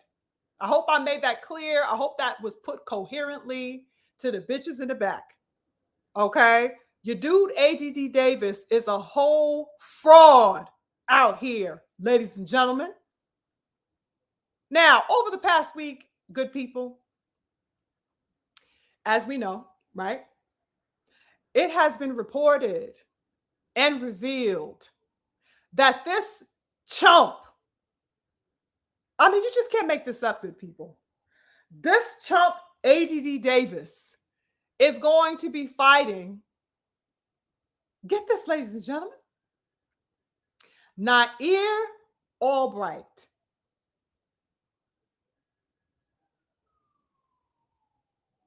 Nair Albright, brothers and sisters, as we know, right? Because we've been cooking on this with the beautiful king, okay? And, the other brothers and sisters who cooked on it throughout the week. But the fact that I have, the fact that this is a reality, that I am saying this with certainty is still befuddling to me. I'm befuddled. And appalled. Nair Albright, brothers and sisters. It's just, I just don't even know what to say. There is so much to say here that I am astoundingly speechless. Like, I just really just don't know. You feel me? I'm just, there's so much for me to unpack here that I can't say a goddamn thing about. I don't know what to say. I don't know, like saying that out loud, I don't know what to say. This man, ADD Davis, is fighting Nair Albright, good people. Like, what? And without a doubt, the general consensus is that Keyshawn Davis, at least with the good family, right? We hear no. I already know what time it is with the consensus. We know that this man has made an absolute mockery of himself with this unfolding, right? With the reporting, with the news of all of this. We have known that all of this time. In fact, I had posited, I think on one of my lives not too long ago, that this nigga was doing all this meat riding and meat glazing because he knew that he wasn't fighting nobody goddamn worth a damn as his next opponent. I had made that posit in one of it was either a little commentary that I had put out or that I had touched on it in one of the previous lives. But I had made the statement, ladies and gentlemen, that this nigga was doing all this damn glazing because he knew that nobody that he was calling out of worth was on the menu. For real, for real. Okay? Brothers and sisters, we had to sit through debacle after debacle after debacle, watching that man get up on everybody's couch, on Oprah's couch, on the couch of goddamn Good Morning America, or he went on a damn Cartoon Network clout chasing. Motherfucker was made a cameo on The Real Housewives of Virginia, went on goddamn random movie sets, getting on dilapidated soapboxes, screaming for every name that he didn't want no damn problems with, brothers and sisters. Unrelentingly pump faking, unabashedly clout chasing, and damn near ass shaking, ladies and gentlemen, for likes and views. Am I capping or not? Am I capping or not, good people? You tell me. Everything he can do for visibility, except get it popping. He did everything else but that, brothers and sisters. It has been absolutely diabolical for us real ones to witness. And I know my good family can vouch for that. Nair Albright, ladies and gentlemen. It's like, let me ask this question. Has anybody called for that fight at any time, in any way, ever? Anybody called for that rematch? Has anybody knocked the doors down to see that rematch in demands, in testimonies, in protests, in any way, whatever? Anybody call for that fight? Was there any adamance or vehemence or need to see this fight? Has that rematch ever been a thing in heavy demand for the boxing world in any way, brothers and sisters? You tell me.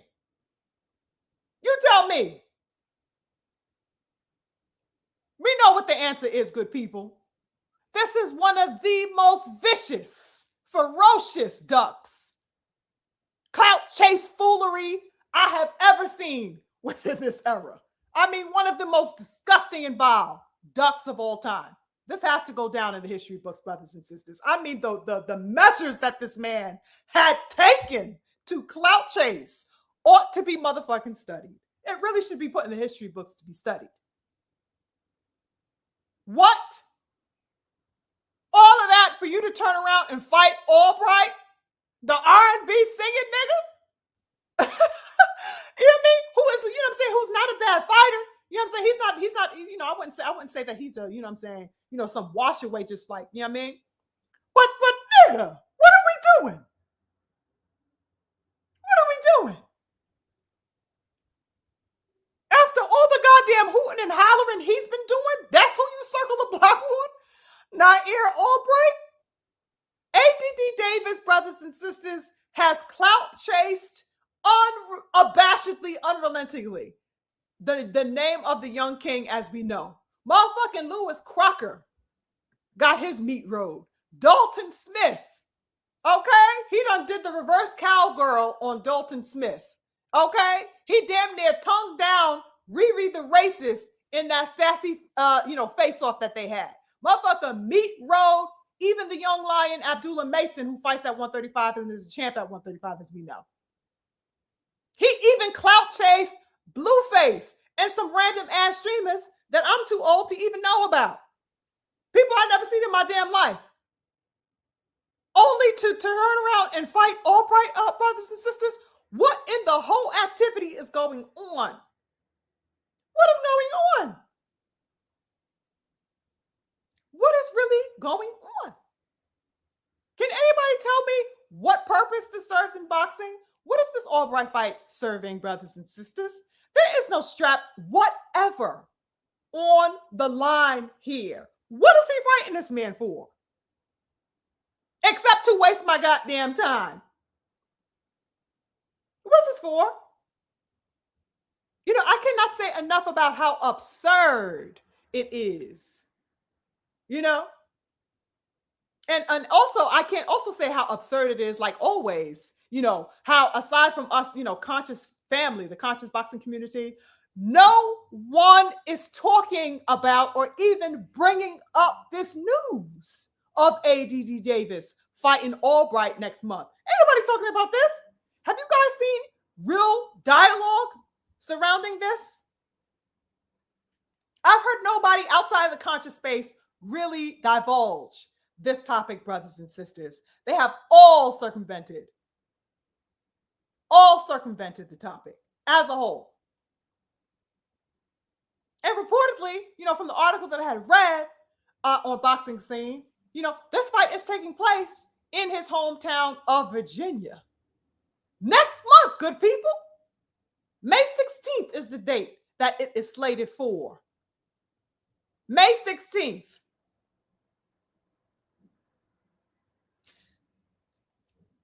Can anybody tell me why people are out here tiptoeing around this? We know why, right? I want them to tell me why they are tiptoeing around this. Where is all of the Whacked Up Squad fanboys at? Have you spotted any? I think we need to put some milk carton pictures out there. We need to make some t-shirts and some posts and some clippings and some newspaper ads of the gone, missing, sassy ass man fans that were cheerleading for this man. Where they at? I have not seen the Whacked Up Squad fanboys out in these streets, you know, justifying this. Where'd they go? All of the ones that were rallying and endorsing the shameless, tactless pump faking that Keyshawn was doing on the movie set. You know what I mean? All in the ocean, in the boat, in the grocery store, at your grandma's house. Everywhere he went to clout chase, They were backing and endorsing that. Oh, yeah, he wants to smoke. Yeah, no, he going to get Devin. He wants to fight Devin. Where'd he go? Now that he is announced to be fighting Nair Albright, where the fuck they go? I need to know. Where are all these people, you know, the ones that were keying about him putting on his cooning shoes and saying how he was going to hit Debo with a brick? Where are they at? Why aren't there in the, you know, any sassy ass man fans front and center patting their weaves about this fight in excitement? Where y'all at? Y'all good? Where are the fanboys at? Where did all of that gusto go, ladies and gentlemen? Where are all of his believers, quote unquote, at? Where'd they go? Where did they vanish off to? You know, the ones that were all up and down my comment section, the Beautiful Kings comment section, Champ Side's comment section, Drew Titans and everybody else comment section with their sassy comments over the past few weeks while he was making his sassy call-out attempts. And they were justifying it. Where are they now? Where are they at to proclaim in this moment, off of the back of finding out that he is fighting Albright? Where are their proclamations that ADD Davis is the best in the world?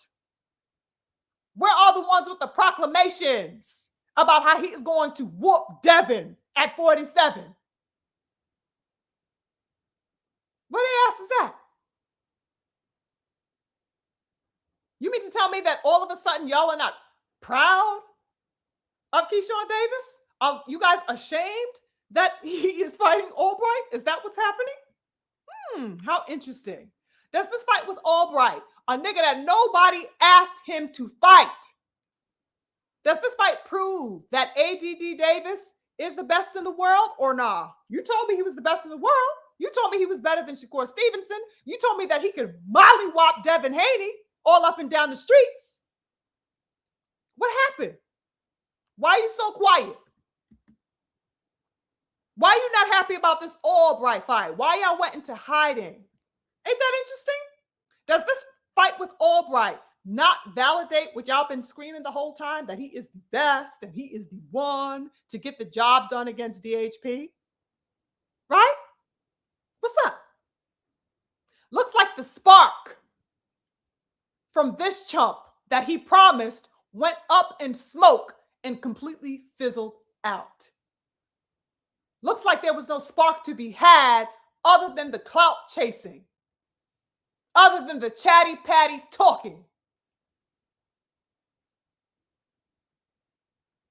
Couldn't back up with any action, in other words, brothers and sisters. There was no spark at all outside of attention seeking. And additionally, how convenient is it that Keyshawn ADD Davis chose to circuitously run past the man that had the draw recently with Albright, which is the man that we have been actually clamoring to see him fight, right? And that man, of course, being Frank the Ghost Martin. That's the fight we actually want to see him get it popping with. We want to see him get that work in with him. Ain't that curious how he is fighting Albright? I mean, if you're gonna settle for a non-champion, why not exercise the old ghost once and for all, right? After the altercation that they had with each other some years ago and the history that they have with each other, I think it's far more interesting than that of what he has with Albright. I mean, for heaven's sakes, you know, it was ruled a no contest, but he beat ultimately Albright, right? Prior, of course, to the subsequent removal of that due to his banned substance use, which was weed at the time. Okay, go get that work with the ghost. Are you scared of ghosts? What's going on? You know that man that rolled up on that ass like the ice cream man in the summertime at that presser?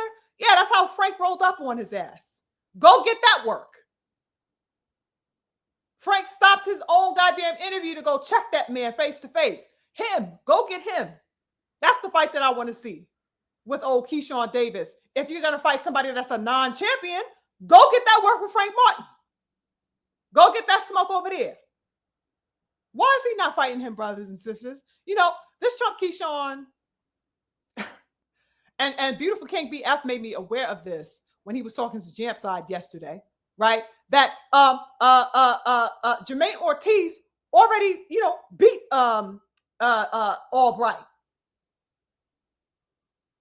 Already beat him. So that you fought the man that beat the man that you fighting next month. What is going, you know, what's the purpose, brothers and sisters?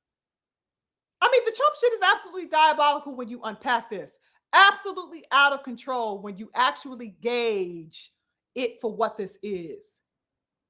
And this is precisely why the general boxing landscape as a whole, outside of our conscious community, that is fiercely and adamantly avoiding the conversation around this. It is because there is nothing that can substantiate or validate this move.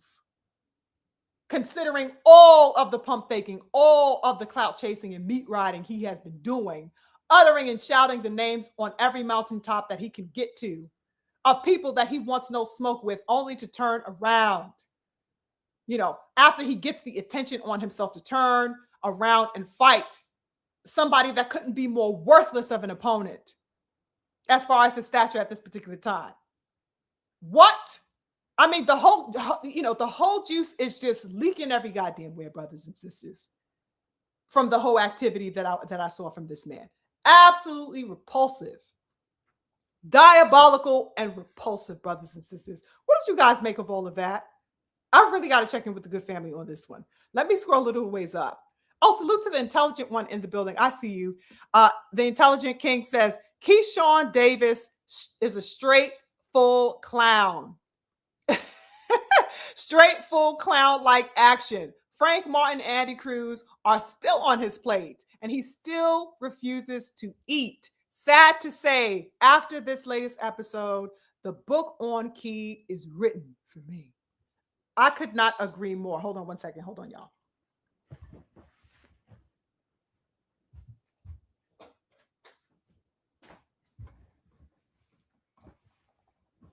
Had to turn on my little light. Yes, could not have said it better, intelligent one. Okay, what is going on, you guys? You guys peep game. You guys peep game. Let's see what Kohan says. Kohan, salute to you. He says, respectfully, it seems to me that Albright was the only one who took him up on the challenge. If I'm not mistaken, Key called out Tank, Haney, and Mason.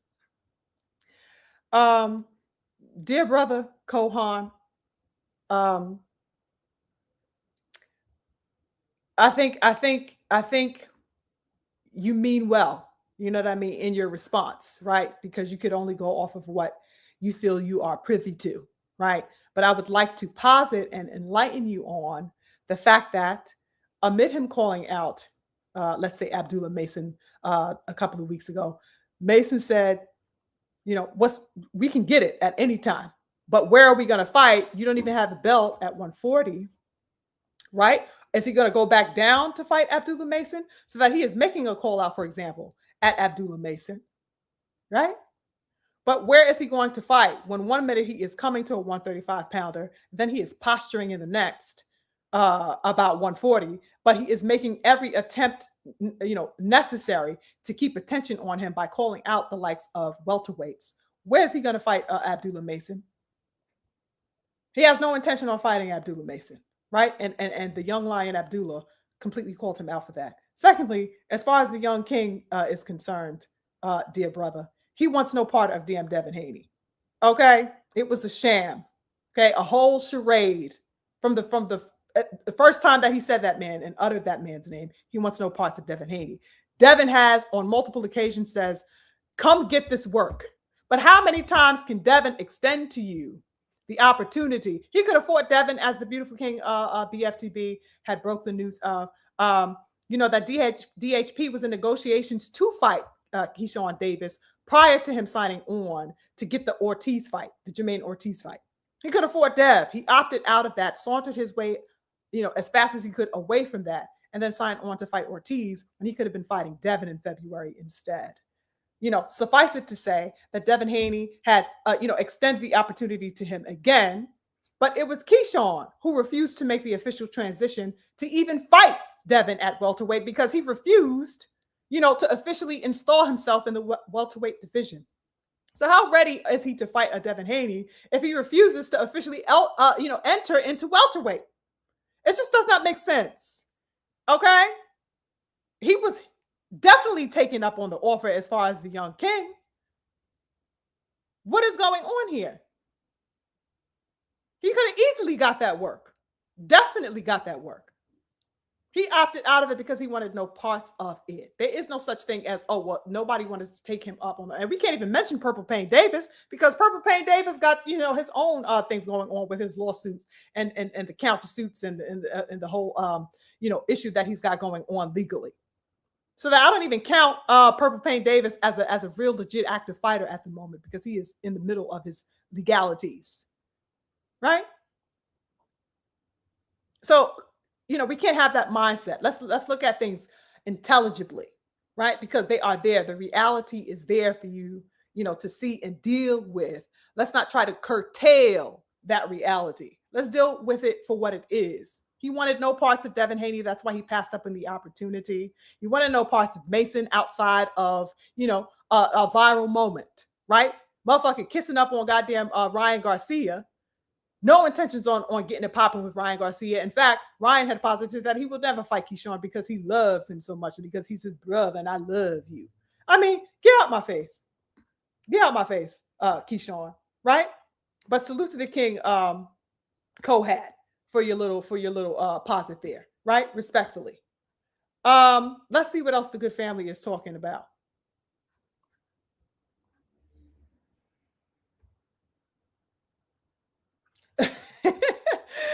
Salute to Conquest. He says, send all them niggas to Pro Box. Ciao.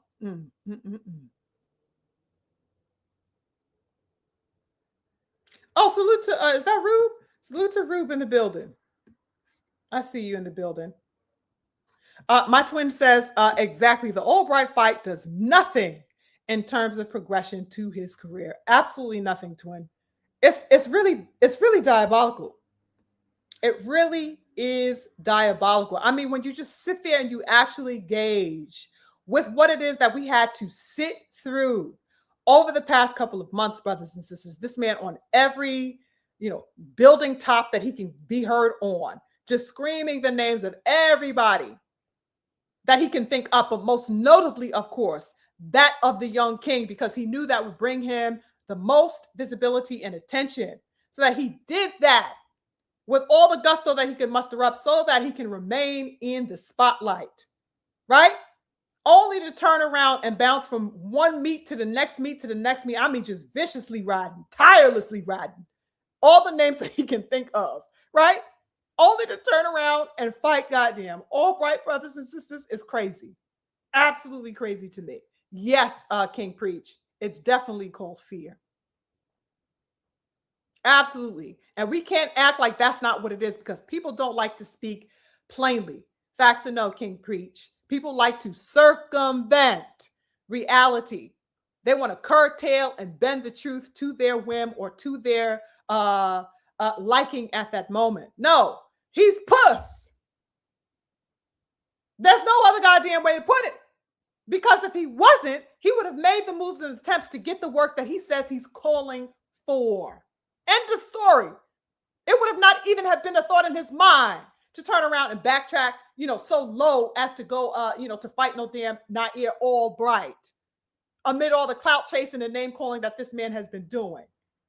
The goal of that man, the absolute goal of him. Salute to the King Uncommon, aka St. Louis in the building. Blessings to you, King. I see you. Blessings. Thank you so much for joining. Let's see. I'm just scrolling through.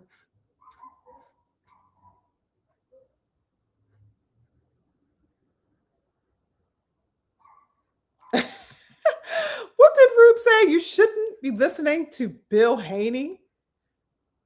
Rue, listen, your hate for DHP is legendary. Okay, so that I don't even get mad seeing your comment because I already know what type of energy you have when you are in my beautiful King's chat. So I can't even take you seriously. I can't even take Rube seriously on that one. Yes, yes, Conquest. That R&B nigga rocked him already. Right. You know what I mean? They already, you know what I'm saying? I don't want to see you with the R&B nigga. You know what I mean? This is I don't want to see that. I really don't want to see that. You know what I'm saying? Let the R&B nigga go ahead and go get his, you know what I'm saying? Go get his work up. You know what I mean? He had the draw with Frank Martin. They should be really having a rematch. That's the rematch that should be, in pursuit. He just had a draw with Frank Martin. Go get the rematch with Frank Martin, right? That's what makes sense. Go get it back. You know what I mean? You think you could get the better of Frank. Frank thinks he could get the better of you. Go ahead and go make that happen. Keyshawn Davis, has just made an absolute buffoon of himself by even entertaining the prospect of that fight. It's absolutely ridiculous to me. Like I said, it serves no purpose. It's not like it's for any belt. They're not fighting for any significance whatever other than, I don't even know what to call it except puss ass energy. I mean, excuse me for my lack of eloquence on that, brothers and sisters, but I have to keep it all the way a buck. This shit is just, I've never seen something more pussy in my life. It's crazy to me, you guys. And people really want to evade the reality of that and act like it's not happening. They are literally tiptoeing around calling attention to what this motherfucker just did in front of everybody's face. Absolutely crazy to me, you guys. Let's get on to the next thing, though, you guys. I want to touch on something else. Let me see what I wanted to touch on, you guys. I have another cook. Now, I guess we could do this since we are on the subject of DHP, right? And more significantly, while we're on the subject of whole juice, because this is a whole nother. We got some more whole juice leaking in other areas of boxing, brothers and sisters. What an abhorrent, absolutely abhorrent and revolting revelation we got over the past week as well. Concerning Radio Rolly, aka Rolly Retardo, right? And the PBC's plot to detract and deter the path of DHP, brothers and sisters. Let's keep it a buck about this. Okay. I know that this got a lot of coverage, but I just wanted to give my little posit on this as well. If you guys know, I'm sure the good family in here, of course, do, because we all rock in the yard. Beautiful King BF made the boxing world. Okay. He made the boxing world privy to what was at hand with all of this nonsense when he dropped the news that the young King Dev had officially scrapped the fight, right? So that he is the one that broke the news for that. And, he scrapped the fight. He made us privy to that. And pretty much said that, when the young King was made aware of the fact of what was going on, the antics, the back and forth that was happening, the tug and pull, the inanity of what was, all the changes that were being made suddenly, right? So that when he realized that more and more subtractions were being made to the original agreement that he had upon the fight being signed with Rolly, or put in place with Rolly, all of these subtractions were being made. And upon seeing that, young King Devin was like, you know what, I'm not motherfucking doing it. Pretty much, long story short, right? And BF made us privy to that over the past week. Now, it seemed like it was a never-ending snowball effect that was ensuing, good people, according to the beautiful King, right? Because first, as we know, there was the change in location, right? The fight was originally slated and agreed upon to take place in Brooklyn, New York, brothers and sisters, right? And then that was subsequently changed to Las Vegas out of nowhere. And then it was the money, right? Money conversation started shifting and changing. And then suddenly out of nowhere, BF made us aware that young King was denied receiving a guarantee for the fight. Ladies and gentlemen, What the fuck is going on with these deductions? Finding this stuff out was it was really a roller coaster last week, ladies and gentlemen. Was it not? Upon hearing this news, and the young king himself took to his social media and he confirmed, his reasoning behind the pulling of the plug ultimately. And I just wanted to share that with the good family if I can really quickly. Hold on. I think I took a snapshot for you guys.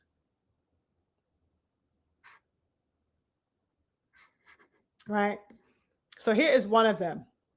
If you looked at your screen, right? Concerning the guarantee. Now, this is what Rolly had said to the young king. He says, "Hey, Bill, so you understand the way it works. PBC and TGB cover my fight purse out and upside of my 50% split, and DHP covers Devin's fight purse out of his 50%. I guess DHP isn't a real promotional company." This is motherfucking Rolly Retardo, ladies and gentlemen. Do you hear this? And the young king responds, "What a dumbass. You think I'm going to do business with you guys with no guarantee? Trust you guys to do the right thing with the numbers and expenses? Yeah, fuck no." What is going on, ladies and gentlemen? What was really going on with that? It's just so diabolical. I really don't even have much to say except to, let you resonate on what it is that's on your screen. Do you understand? Here is something else, good people. Let me remove that and put this one on. There's another snapshot I took for you guys of the young King Devin explicating the inanity of all of this. Young King says, "They came to me with a list of expenses of $6 million, and I make my first dollar after the $6 million is allocated." So that was the deal. Budget was basically $6 million, you guys, and they said that Devin does not get paid until that $6 million is recouped. That's when he gets his first bit of money. After that money is recouped, that $6 million. He goes on to say, "On top of it all, I split it 50-50. So whatever he makes after that $6 million mark is recouped, that he is then to split whatever is subsequent to that 50-50 with Rolly, who hasn't made $2 million in one fight ever."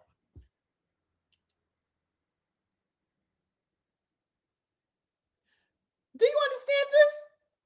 So that the young king is stating that Radio Goddamn Rolly, who has never exceeded $2 million in a fight, is being stipulated to be given 50% of whatever is recouped after the $6 million mark is met, whatever that is, right? Because nobody can say what would have sold of that fight or what would have been gained, right? But whatever that amount was, Devin was expected to split it 50-50 with a nigga that never, made, anything exceeding $2 million.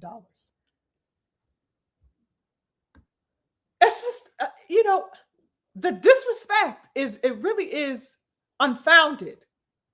It really is unfounded, ladies and gentlemen. What is going on, you guys? So that they was literally playing in the face of the young king, brothers and sisters. Disrespectfully playing in the young king's face. Okay? There are so many revolting things that are at work and that have been at work within that whole quote unquote fight deal, negotiation, whatever the hell it was. What it really was a charade, right? So many things that were looking awry to me upon hearing how things were unfolding, right? But what was especially vile for me in seeing all of this, and you guys tell me if you agree, was the lengths that were taken.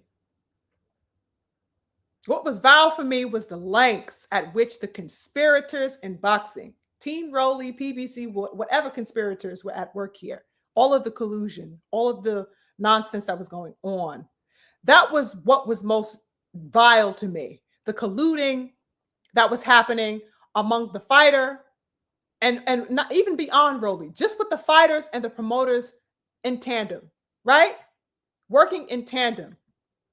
The lengths that they will go through, the lengths that they will resort to in order to leech blood from the young king at any cost whatsoever. And I believe the beautiful king explicated that on one of his live discussions, right? So that there is a need for some, and I have spoken about this as well, a need for the lifeline of Devin Haney, right? Everybody wants to say his name. Everybody wants to parade around as if they are able to compete with him, have an equal footing with him, or whatever have you. And no one wants anything from that man aside from what his name generates in the public space, which is visibility and attention. All you have to do is for one moment, make yourself synonymous with the young king in whatever particular type of way you can imagine. And that will garner you instant attention to one degree or another. And they know that. And so that this was another example of the leeching, right?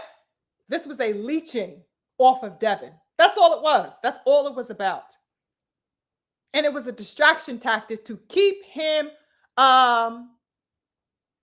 focused and fixated in one direction so as to try to swindle not only him but to also stifle his own movements, because they know what his trajectory is.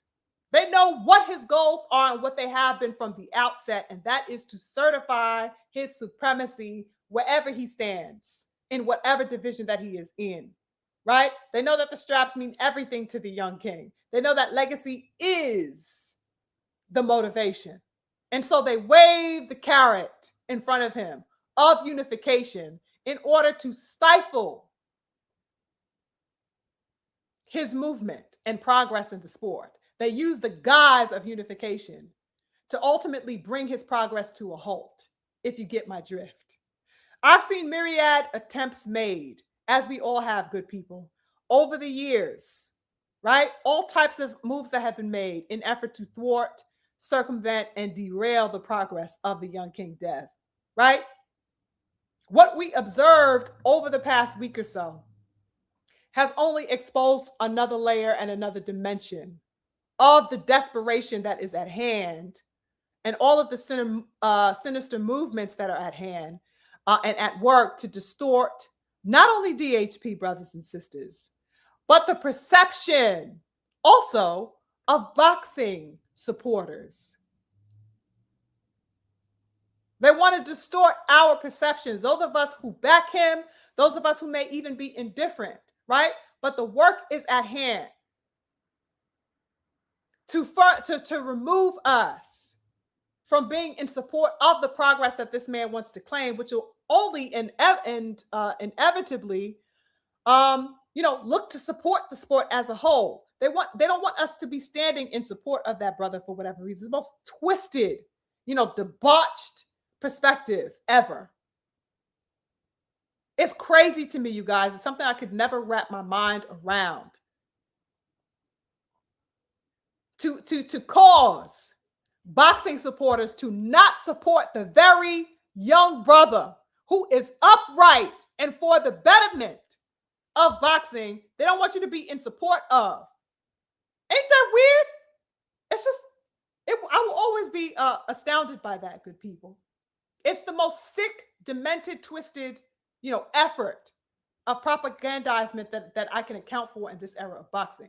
For weeks on end, good people, we have been anxious. Just think about it like this. Have we or have we not been anxious as a boxing community, brothers and sisters, about getting a confirmation for this fight? This is a fight that we have been galvanized about from the moment that we heard it was a possibility that it would materialize. Whether you rocked with either of those men is of no consequence, brothers and sisters. The reality is, no matter what side you rocked on, we were locked in and ready for this fight. We heard that it was a possibility it was happening. We saw, that it was, as sudden and as random as it was, the change of heart, supposedly and allegedly that Rolly had, whatever the case was, we was like, oh shit, Devin about to fight Rolly. Okay? This was a significant fight, good people. This was a significant fight. Let me put it in perspective for you. This is the first unification for the welterweight division. It was about to be that, brothers and sisters. It could have been that. That was the allure. Do you understand what I'm saying? So that, yes, it involved the young King Devin, and we, the good family here, support him. But even more extensive than that, if you will, unification is a big fucking deal in boxing to the real, boxing core, the diehard fan base. Unification is a big deal. That is not light work. That is not something to tiptoe around. That is of significance and stature in boxing for any fighter. The goal and the quest for unification, because that is the journey towards the ultimate prize of undisputed for anybody who is really about that life and has the wherewithal, to stand on the journey to getting that, right? Which not many fighters do. But of course, we know Young King has claimed that for himself. But that the unification is the first step to that. That was about to be the first unification, or it could have been, right? The first step towards unification in the welterweight division, right? Ever since Boots moved up to 154. Okay? That was going to be the first unification, and Devin Haney was going to be at the helm of bringing that into fruition. Do you understand what I'm saying? That's a significant position. He was going to be the first one to unify that division. That's what the fight presented. That's what the optics were, at least, right? We know that shit was counterfeit and absolutely, had no intention of being that from the people who were colluding against that happening. But that was the visuals, right? And that was ultimately what Devin Haney was swept up into believing naturally. That's what he was vying for, which is why he even entertained the haphazard offer that he was given, because unification was at stake, and that is substantial. That's a substantial position, brothers and sisters, right? This is no run-of-the-mill endeavor that we are looking at when we talk unification. So, of course, the young king was with it. Y'all already know how he's stepping, right? But as we know, the unfortunate reality, rather, is that Rolly never had any intention on fighting the young King Devin. He made that actually resoundingly clear to us ever since November, and really before that, right? But definitely in November, off of the back of young King becoming the WBO champion against Brian Norman. Radio Rolly made every goddamn repulsive excuse, cop-out, alibi, and absolvement that he could pull out of his funky ass. Anything that he could muster up and say to justify him staying 100 feet away from Devin at all costs. We remember the excuses, brothers and sisters. Half of us were throwing up in our own mouths listening to that cowardly bullshit from Rolly. Oh, I just don't want to fight him. I'm never going to fight Devin, right? We know the drill of what that was. And then all of a sudden, on the heels of his mandatory being called to face Glizzy, right? Here goes Rolly Retardo, waving his rainbow flag all up in the air, trying to catch Dev's attention out of nowhere, off the heels of this mandatory about to be called for Rolly, right? And to me, the beautiful king put it in the best way when he said something like, I think he said something like, that the plot and the scheme was to play on the willingness, the warrior heart of the young king, right? And it's absolutely true. Because he knew that Devin would take interest. They knew that he would have an interest. They knew that as soon as he perceives even a scent of blood in the water, because he is a hunter, he is going to look at that shit and go after it. They knew that about Devin Haney, that he plays no games. They knew that he wants the strap. Hence, the bait that they had put out was sealed. And they had Dev right where they wanted him until, of course, he escaped their grasp. Right?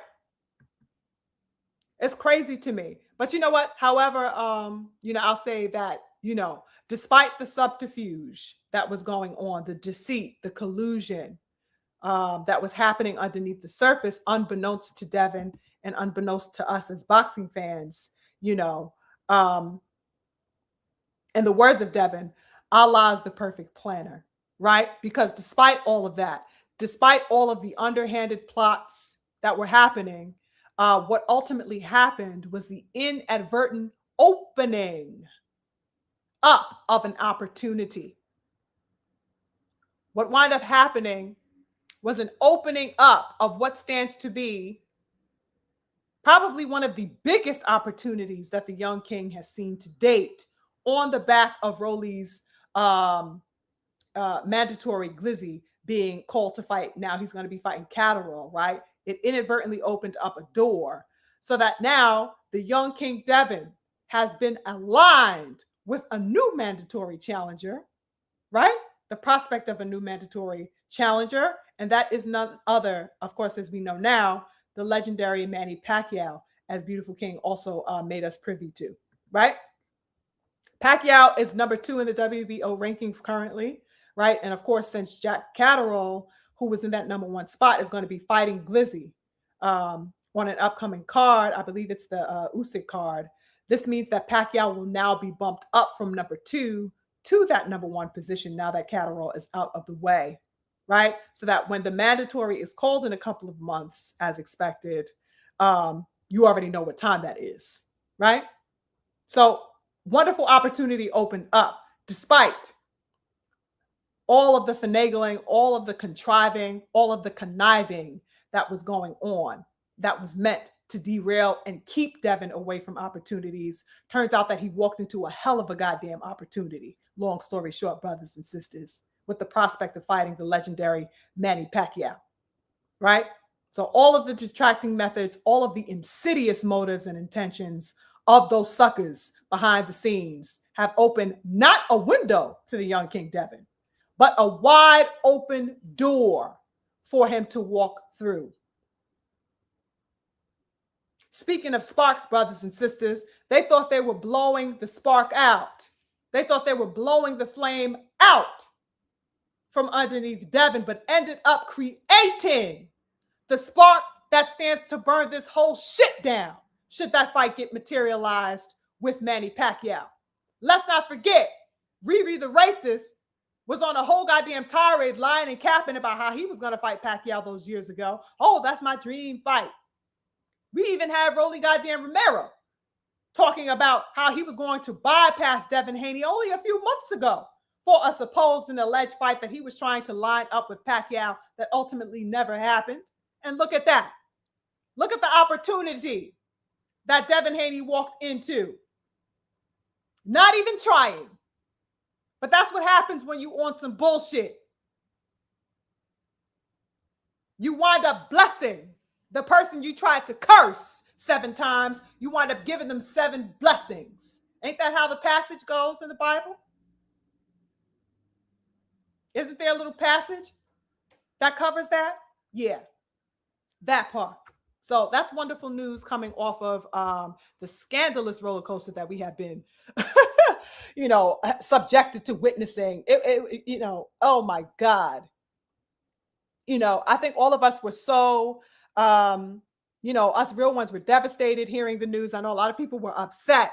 Even people that say not necessarily fans of Devin per se were like, damn, he's not fighting him no more. Like, everybody was like, there was a general notion like, oh, the fight's not happening, and of course people wanted to immediately throw stones and throw darts and throw knives at Devin Haney. And of course, Radio Retardo wanted to convolute public perception by saying that Devin Haney is a duck. And of course, the fucking Sassy Man fans try to run with that and say that Devin didn't want the fight and all of this nonsense. And it just seemed like that was their moment for everybody to get up there and chidingly castigate, and berate the young king. But it turned out to be absolutely exposed for what it was. And not only that, an even bigger and even more unimaginable, wonderful opportunity wind up coming within days to the forefront for the young king as an opportunity to take with both hands, and fight in the legendary Manny Pacquiao. So how that spot opened up was the work of, that's some universal spirit energy right there. So salute to the young king Dev. I can't wait to see what's in store for him. Yeah, I just thought that was a wonderful, wonderful way to turn things around, because it definitely looked pretty bleak considering that was no longer a fight that we could look forward to. And of course, moreover, it wasn't even a fight that was real. Turns out that wasn't even a real opportunity that they were really gunning for on the part of Rolly and the PBC, and the faulty, moves that they were trying to impose upon Devin. And I'm glad that, he pulled out.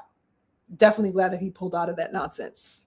Crazy, crazy work. What did you guys think about that? Wasn't that insane? Insidious work, you guys, over the past week. Boxing is, if you don't love this sport, you ain't gonna last a day. Because me, I'm a staunch, avid diehard of boxing. And even me, I'm like, chow, I need to get my damn blood pressure checked. Because the antics in boxing, oh my God, it's a never-ending, drama-filled, oh my God, soap opera, you guys. Soap opera. All types of dips and turns and unexpected shenanigans. It's like, what is going on here? Why is this sport so rife with triviality and a fickle, I don't even know what to call it, uncertainty? It's just weird. Can't we just see the best goddamn fight the best? Why do we have to go through all of this recklessness? It's strange to me. Salute to the King Prize. I see you in the building. Oh my goodness, my beautiful sis Emma is in the building. Blessings to the beautiful sis, the beautiful Empress. Nice to see you, Queen. Thank you so much for joining. Salute to the King KG in the building. He said, let's go, Mars. Infinite blessings to you. Appreciate you. I went a ways up. My twin says, Rolly told on himself. He said he said PPC told Devin that he had to come up with his own money. What stupidity is that? Exactly, twin. Goodness gracious. It was so imbecilic and ridiculous that I really just don't even have all of the words and the things that I want to muster up to say to this. It really is beyond explicating. There's nothing that can explicate this at all. You know what I mean? And that's why I feel like I find myself a little bit speechless as to how to, really unfold every detail of what it was that I felt over the past week in looking at that. It was just so senseless that it's like, what? Like, what the fuck are you doing? Like, whose time are you playing with? Whose time are you playing? Like, how dare you? You know what I mean? And that's why I wanted to highlight, like, the disrespect, of course, to DHP, right? First and foremost, who is going to get in there and who is willing to do the work and go to battle, you know what I mean, for what he finds to be, important for his legacy, of course, which is unification, right, of the division. But of course, in addition to that, it's like the disrespect of the conscious boxing space and just all boxing fans will talk, even the people who have it go over their heads. They don't even know that they're being disrespected, right? But that the insult to our intelligence as a general boxing community in taking such a move is so wild, because they treat us as trivial playthings, the mentality of boxing fans that they don't even care that you will contrive to put on a whole charade just to serve your motive and agenda, in spite getting people galvanized truly and honestly around this fight, ready to support this fight, ready to back this fight, ready to spend money for this fight, ready to make content about this fight and talk about this fight and promote this fight. All of our effort and passion behind it was absolutely sidestepped and overlooked completely in order to service their agenda. It's just wild work, you guys. Absolutely wild work. Unforgivable. But these are the things that, like I said, the fighters and the promoters and whoever else, all of the colluders, this is the extent that they are willing to go to serve that agenda in detracting from the young King Devin, of course, but just in servicing and maintaining their needs beyond that of the heart and the passion for the sport. It has nothing to do with that at all. It's all agenda based, period. They don't give a fuck who they got to, bypass or disrespect in order to maintain that which is their standard, that which is their motive and objective, which is disgusting work for us who really actually care about and respect the sport. Crazy work, you guys. Speaking of my twin, hold up, you guys. I think I missed some super chat. Excuse me. I got my big bro earlier. Salute to my big bro, Tszyu, again, for showing love to the channel. I appreciate you. We also got some loving in the super chat from the King Nata in the building. Salute to you, King. I appreciate the support. Thank you so much. And we got some big, big love extended from my twin, the King, Daryl Anderson, who says, just leaving my usual color in the chat for another great Sunday cook. Always great listening to the sermon from the twin. Infinite blessings to my twin. Thank you so much for the support. Always 10 toes with the energy. I'm so, so appreciative of you. Infinite blessings to my twin. Oh my goodness, we got the great Mike up in the building. Infinite blessings to the great Mike. I see you, King. One of my original hitters. Okay. Got to put respect on the great Mike's name. Infinite blessings to you. Oh my goodness, we also got my good brother, the King, Trill Will, in the building, who says, salute Queen SugarFreeMars and the honorable chat. I like that. Oh my goodness, that just sparked something up in my head. I wanted to name my chat something, you guys. I don't know what to name it. You know what I mean? Like, I know, like, how people it's like a home base for your peeps.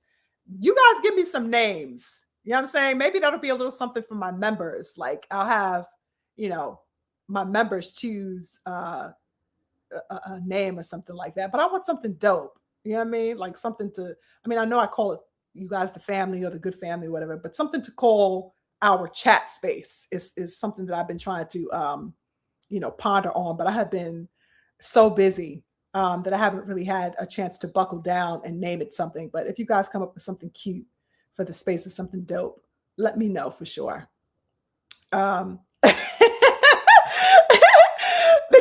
The king on comment says the Martians. Yeah, right. Something like, you know what I mean?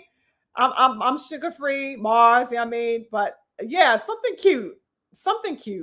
I'll put it out in the universe, right? And we'll see what comes back that resonates with the space. But I'm definitely open to suggestions, good family. Thank you for that, King Uncommon. That's cute.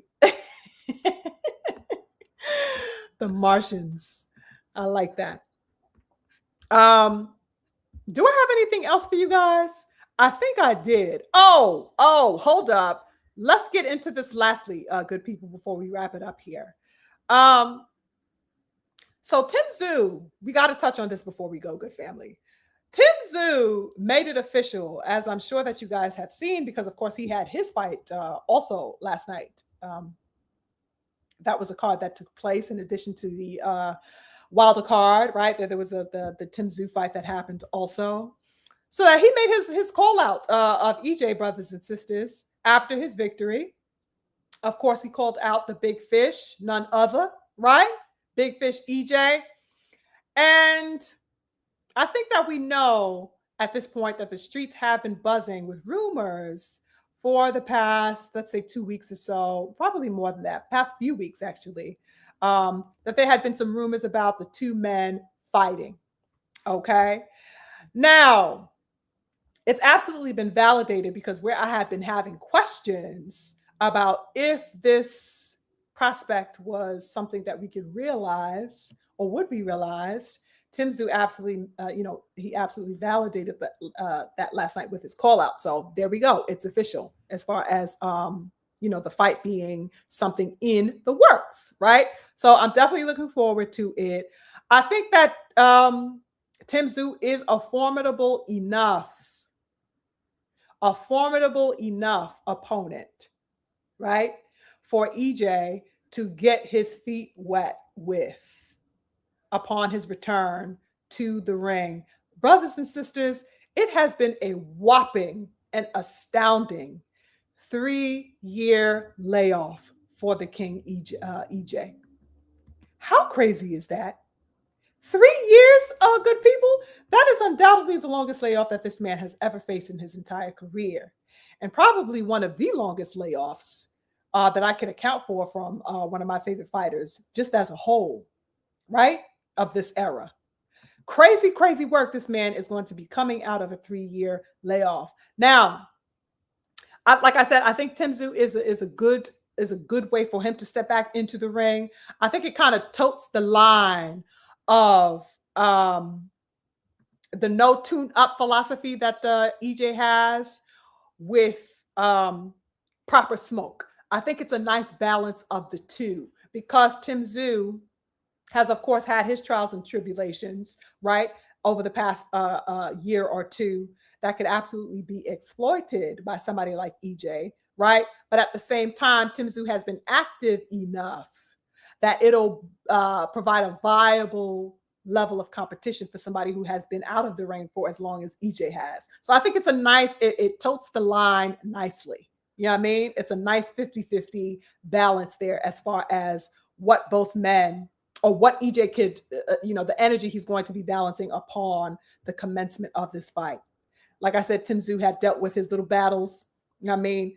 As we have seen in the ring in his last few fights, he managed to remain nonetheless relatively active despite it all. So that, for me, that in and of itself presents an interesting dynamic to the fight. Like I said, considering the extensive inactivity from EJ, right? But I'm with it. I'm definitely down with it. I have no quarrels, no complaints whatever about this fight. Upon hearing the call out, I was happy, and like clockwork, right? EJ took to his social media upon that announcement by Tszyu being made in that ring, and he responded. I think I have a little image here for you guys. Hold on. Yes, I do. This is what EJ said. I took a little snapshot from my good family. EJ said, "You think shit's sweet. I'ma do you so bad." Right? This is the King EJ's response to that call out from Tszyu, brothers and sisters. And when I saw that, of course I had to retweet it. But additionally, talk about galvanized and incited by what it was that I saw. What? Yes, indeed. I definitely felt the heat in EJ's post. I like the fire emanating from that post. I loved it, you guys, right? Because real talk, if you guys haven't noticed, I definitely have. EJ hasn't made a definitive statement about a fight in fucking 3 years. He hasn't made a definitive post about what he is going to do to somebody, right? Even though we saw him step back into that ring with Fundora, I say that's pretty much what it was, right? He was with the shits then, right? So I guess I can't say in all of 3 years, because we did get the Fundora, even though that fight never was materialized. We saw his adamance to get that work done, right? So I'll say that. Ever since that initial face-to-face in the ring with Fundora, we have not seen any projection from EJ being on demon time ever since that particular moment, right? So that was interesting to see the heat emanating from his statement. This is what he said. I mean, that's a proclamation, brothers and sisters. You think shit's sweet? I'ma do you so bad, is what this man said, ladies and gentlemen. I like that energy. You guys know I'm on smoke time all the time. So I like that heat and I like that fire. Okay. So I was definitely hyped in seeing that. I knew that he wasn't messing around, because EJ does not say what he does not mean, brothers and sisters. So the intention was all over the statement that he made. He knew what he was saying when he put it out. And I like the 10 toes energy behind that statement. Nice and simple, as he always is, right? He's never long-winded. He said what the fuck he had to say. He put the warning out, and that was it. Loved it, loved it, loved it, loved it. And seeing this response, and also seeing, I don't know, something about seeing EJ's response and seeing Wilder's victory last night, and seeing my girl Caroline Dubois. I don't know, something for me really centralized.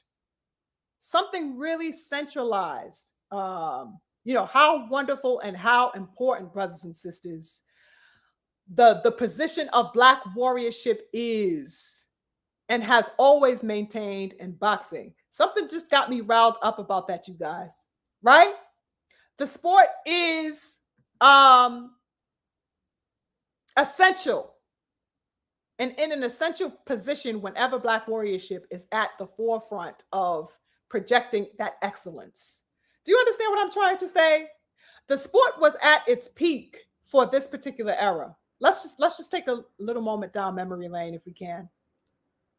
For me, brothers and sisters, you tell me how you guys feel. The sport was at its peak within this era, okay? When we had the likes of Deontay Wilder, Devin Haney, EJ, AJ, Purple Pain Davis even, right? Shakur Stevenson, Bud, the Charlos. You remember the good years I'm talking about, good people. 2017, 2018, 2019, and beyond, right? That was the centerfold of this era of boxing, ladies and gentlemen. Facts or no? With all of those names, when they were in the mix and in the thick of things in these boxing streets, ladies and gentlemen, let's recollect. You couldn't tell me that boxing wasn't popping amid all of these beautiful brothers in the thick of it, right? Like, what is going on? When we had the passion of these warriors in the forefront, at the center of boxing conversation. You know what I mean? But let's just think, you know, before all of the evasion started happening, before all of the duck talk got really, really saturated and started inundating the space, before all of that, before the smoke screens, before the diva energy and the tantrums took control of the narrative, before all of that, what we had was boxing gold, brothers and sisters, in our midst and in our hands. I was reminded of that in looking at EJ talk about, yeah, I'm going to do you so bad. I was reminded of that when I saw Wilder in a dressing room screaming, bomb squad. You know what I mean? I was even reminded of it in seeing the opportunity open up for the young King Devin to fight the likes of Pacquiao. That possibility on the table for the young King. It's just like, you know, I was just riled by that, you guys. You understand? And it also reminded me of how much fragmentation has taken place since those glorious days 6-7 years ago, right? I was reminded also of the fragmentation, the partitions, right?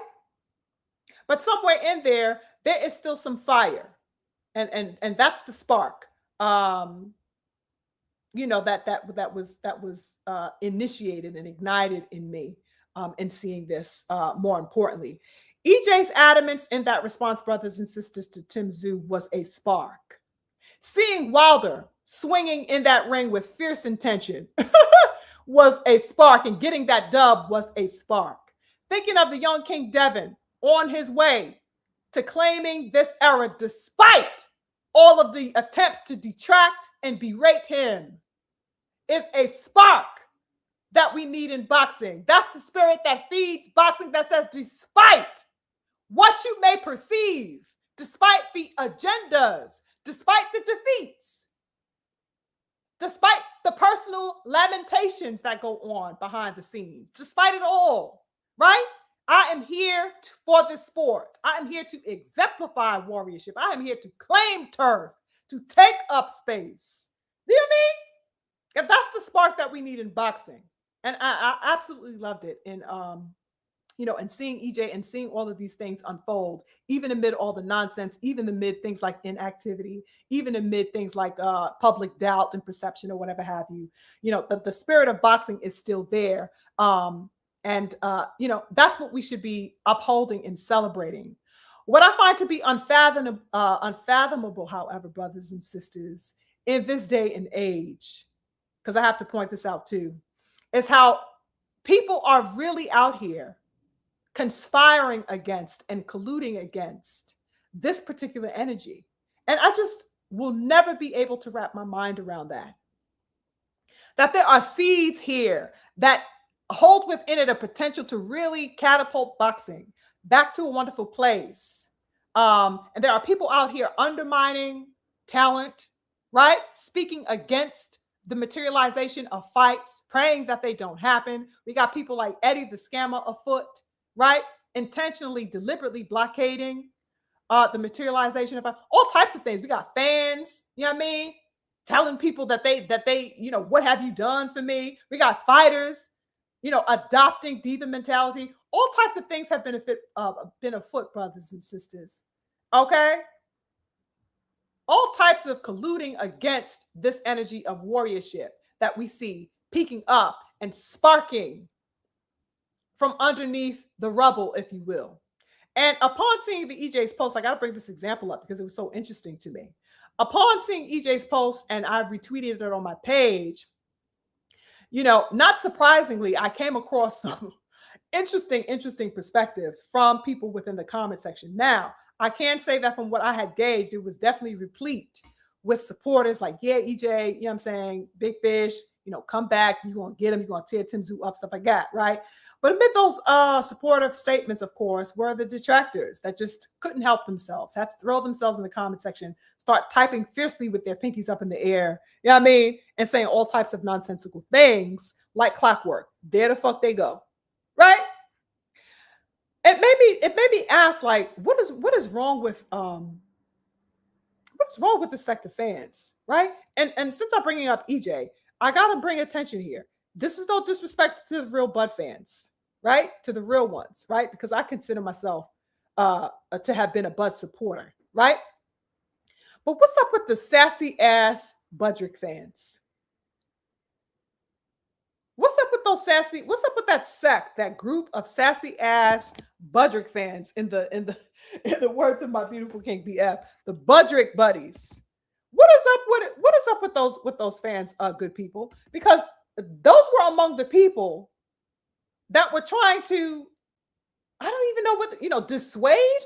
They were trying to dissuade from the reality of EJ's return to the ring. I mean, just outrightly trying to say, don't come back. Can you believe this? Can you believe this? I have to talk to the good family about this. It took no time at all for EJ to pop out in response to Tszyu, 10 toes on smoke time after that call out, saying, let's get it popping. I'm going to do you very bad. Right? All that energy emanating.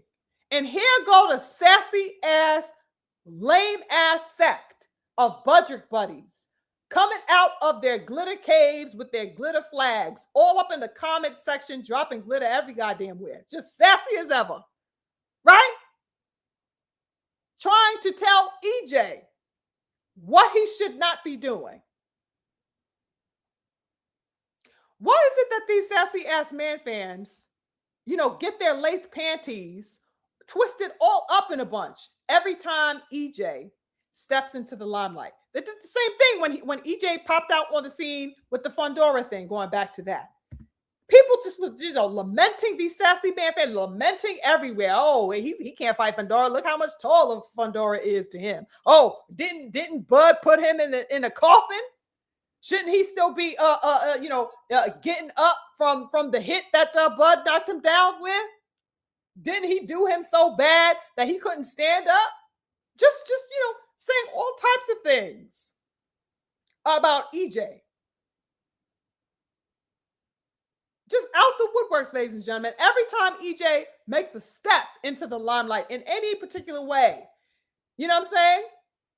Here go these motherfucking sassy ass butt buddies just all over the place, you guys, begging essentially for him not to make a comeback. I want to divulge that with you guys really briefly and get your perspective on this, because it is a constant theme, ladies and gentlemen, and has been for the past 3 years, right? And it's definitely worthy of shining a light on again. All of a sudden, out of the woodworks, the Budrick Riders were out here defending a nigga that's already goddamn retired. You still out here damn relentlessly riding this man, and he's in retirement. What the fuck is there to defend? First of all, this man is at home with his babies. He done put that work in. He done put his gloves in the middle of the ring and walked off. What the fuck are you really defending out here? That's number one, right? Sassy ass, salty ass motherfucking butt buddies just cannot take the fact that deep down, the reason for them being so stirred up with emotion every time EJ makes a posture about coming back into the ring, right? They know deep down that EJ was not, this is what it comes down to, brothers and sisters. EJ was not at his full capacity on June 29th. They know that. June 29th, 2023, they know deep within themselves that that was not EJ at 100% capacity. They know that. And so in order to cope with that reality, they run to defend and justify Bud's victory over him as if nobody gives recognition to the fact that Bud won that night. I don't think any sane EJ supporter is in denial of the fact that Bud won that night. We all saw the fight, right? But we also cannot deny the fact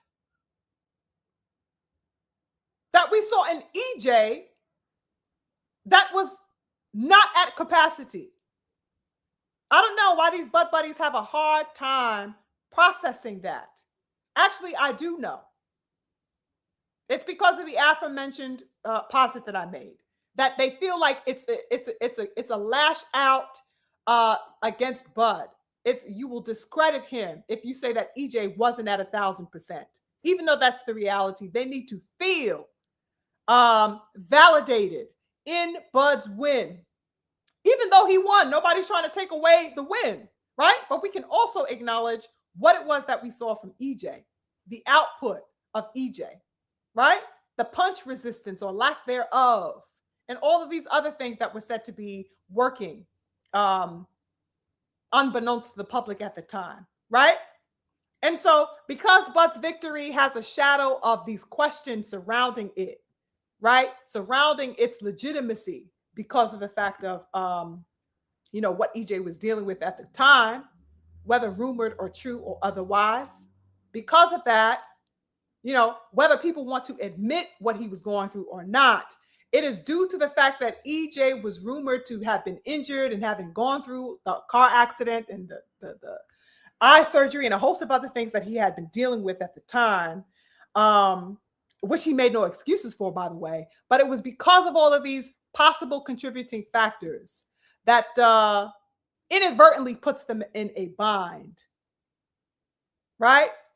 It puts them in a bind because they will have to recognize the fact that not only were these things highly probable to have been had an effect on the fight, but that will also have to make them deal with the fact that Bud ducked the rematch to quell all of the questions that were had surrounding that particular fight. You understand? Emotionally, they just can't cope with that. That Bud never went back to quiet the questions, to quiet the talk, to quiet the accusations or allegations or whatever have you. He never corrected the right or the wrong, I should say. He never put it right. There is a desperation, in other words, brothers and sisters, that I have noticed in looking at that comment section in response to EJ or whatever. Just a simple statement. It has nothing to do with Bud at all. But the fact that EJ is posturing what he is going to do to a whole nother opponent, the fact that he is insinuating a return, is seen as problematic to this sassy group, this sassy core of Bud fans, which is diabolical to me and really indicative of the nature of this boxing fan within this era as a whole. It's a real sick mentality. A real sick mentality. There is a desperation to validate Bud as the better fighter, despite the unanswered questions that are the reality surrounding the fact that of why he never rematched EJ, or just surrounding the details of the fight in and of itself. Right? There is that desperation and the deliberate, attempt, or I should say move, really, to avoid altogether having a rematch with EJ. They know that that lingers and they have a problem with that because they have to then ask, well, why didn't Bud want to rematch EJ at 154, right? We all knew that he was weight drained, right? He had said himself that he had been dealing with that. In fact, he had remained in the division to get the undisputed match with Bud. He wasn't going to be moving a goddamn place until he fought Bud for undisputed at 47. He did that. And when EJ had posited, let's get the rematch at 54, right? It was so that he could be able to finally release having, to be, draining himself at 47, but to fight at a healthier weight, so forth and so on. But totally rejected the rematch, brothers and sisters. That is another thing that they cannot cope with. That's just the facts. He fucking rejected and ducked the rematch with EJ at 54. He even tried to demand and insist that if they were going to rematch, that he wanted it at 147. He wasn't even trying to motion for 154. So that in essence, they would also have to reckon with the fact that Bud was essentially demanding that if he were to rematch EJ, he would have to remain in the depleted state, which pops up and brings to the forefront a host of questions as to why. Do you not think you could beat him at a healthier weight? What's going on? Why would you hold back at fighting him at 54? If you beat him so easily, can't you do it again? And so that they cannot handle these questions that come to their mind. You understand? It becomes problematic for them. And the fact that he purposely evaded the opportunity to quell those inquiries from the boxing world makes it all the more worse, because Bud never righted the wrong, if you will. Now, the comment section under EJ's posts were, diabolical, right? Like I said, a lot of them were very supportive, but then there were those ones that you see from those scary ass, sassy ass motherfucking Bud buddies, just inundating, the space with that sassy ass, fearful energy, begging you guys. I mean, you go see it for yourself on Twitter, begging essentially EJ not to make a comeback. It was wild work. They do not want him to come back because in him doing so, ladies and gentlemen, in my view, EJ will answer a host of questions surrounding his fitness as a fighter, surrounding his health and being healthier at that weight class of 154. That will be answered upon a healthy EJ returning to the ring at 154. It'll also answer a lot of things surrounding his ability to dominate an elite fighter and to come back and take over a division again the way he did at 47, right? They want him to remain in a deficient state because it'll say, well, look, he's just a weak link that, he just got beat and he's a shell of himself because of Bud. They don't want him to come back certified and 100%. Because in their minds, it'll always bring up to the forefront, well, EJ's looking healthy. What would Bud would have done if he would have remained at 154? If he would have fought Errol Spence for a second time? Do you understand what I'm saying? Just look at the dynamic here, brothers and sisters. The same people screaming that they are boxing fans are asking one of the most elite warriors of this era, which is Errol Spence Jr. They are under his comment section, begging him essentially, telling him not to come back and get it popping. Whether it's with Bud or not, let that sink in, ladies and gentlemen. They don't want to see him claim space. They don't want to see an elite black king claim space. They want him in his bed, crestfallen and morose over a loss that happened 3 years ago to another elite black fighter. It happens, brothers and sisters. That's what happens when the best fight the best. They collide and somebody got to go down. It just so happened that night EJ was the one to take the fall. But that does not mean that he is unfit in his warriorship. Despite whatever he was dealing with, health-wise or otherwise, he took his fall and made no complaints about it. He has been working, and he has the gall enough to be making an attempt to come back into the center of the ring and claim turf again. Miss me with the push shit. No, he is not going to sit in his bed crestfallen because he lost to a wonderful competitor in Bud Crawford. He had the pleasure of trading swords with that man. Who wouldn't want that? A worthy death as a warrior. If you're going to put me down, the best better put me down. I don't want no fucking sucker putting me down. Yes, he lost to Bud Crawford. It is what it is. That's a worthy competitor. What's going on here with this chump up mentality and perspective? You just can't make this stuff up, brothers and sisters. You know, I really do despise the fans with that mentality within this era. These fucking pussies absolutely repulse me, brothers and sisters.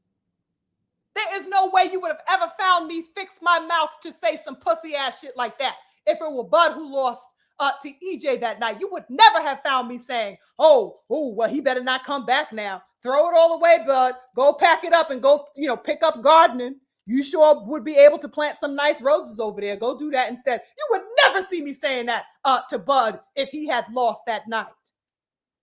Or any other goddamn fighter who put it all on the line against the best. That's the fight that I had asked for goddamn 6 years.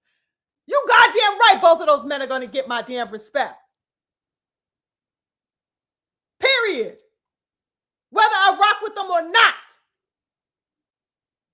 It was crazy work to me seeing this mentality flood the comment section. I swear to God, I feel like, I got more balls than a lot of these niggas out here talking that chump shit. Who raised these soft-ass chumps? These dudes don't like battle scars. They run away from that shit and they want to protect their fighters from that shit too.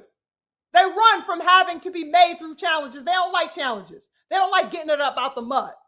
They sit up here, talk all this gangster shit, and these niggas motherfucking don't want to get a nail broken. Out here fucking capping like they about it. And they not. They want to hold up these, men like some damn porcelain dolls or something, running out here to protect these niggas faster than they do their own damn bitches. Chivalrous as hell when it comes to these fighters. Oh, don't you go stepping in that puddle now, bud. Don't go stepping, too far into the sunlight, Purple Pain, and all these other niggas that they want to protect unrelentingly.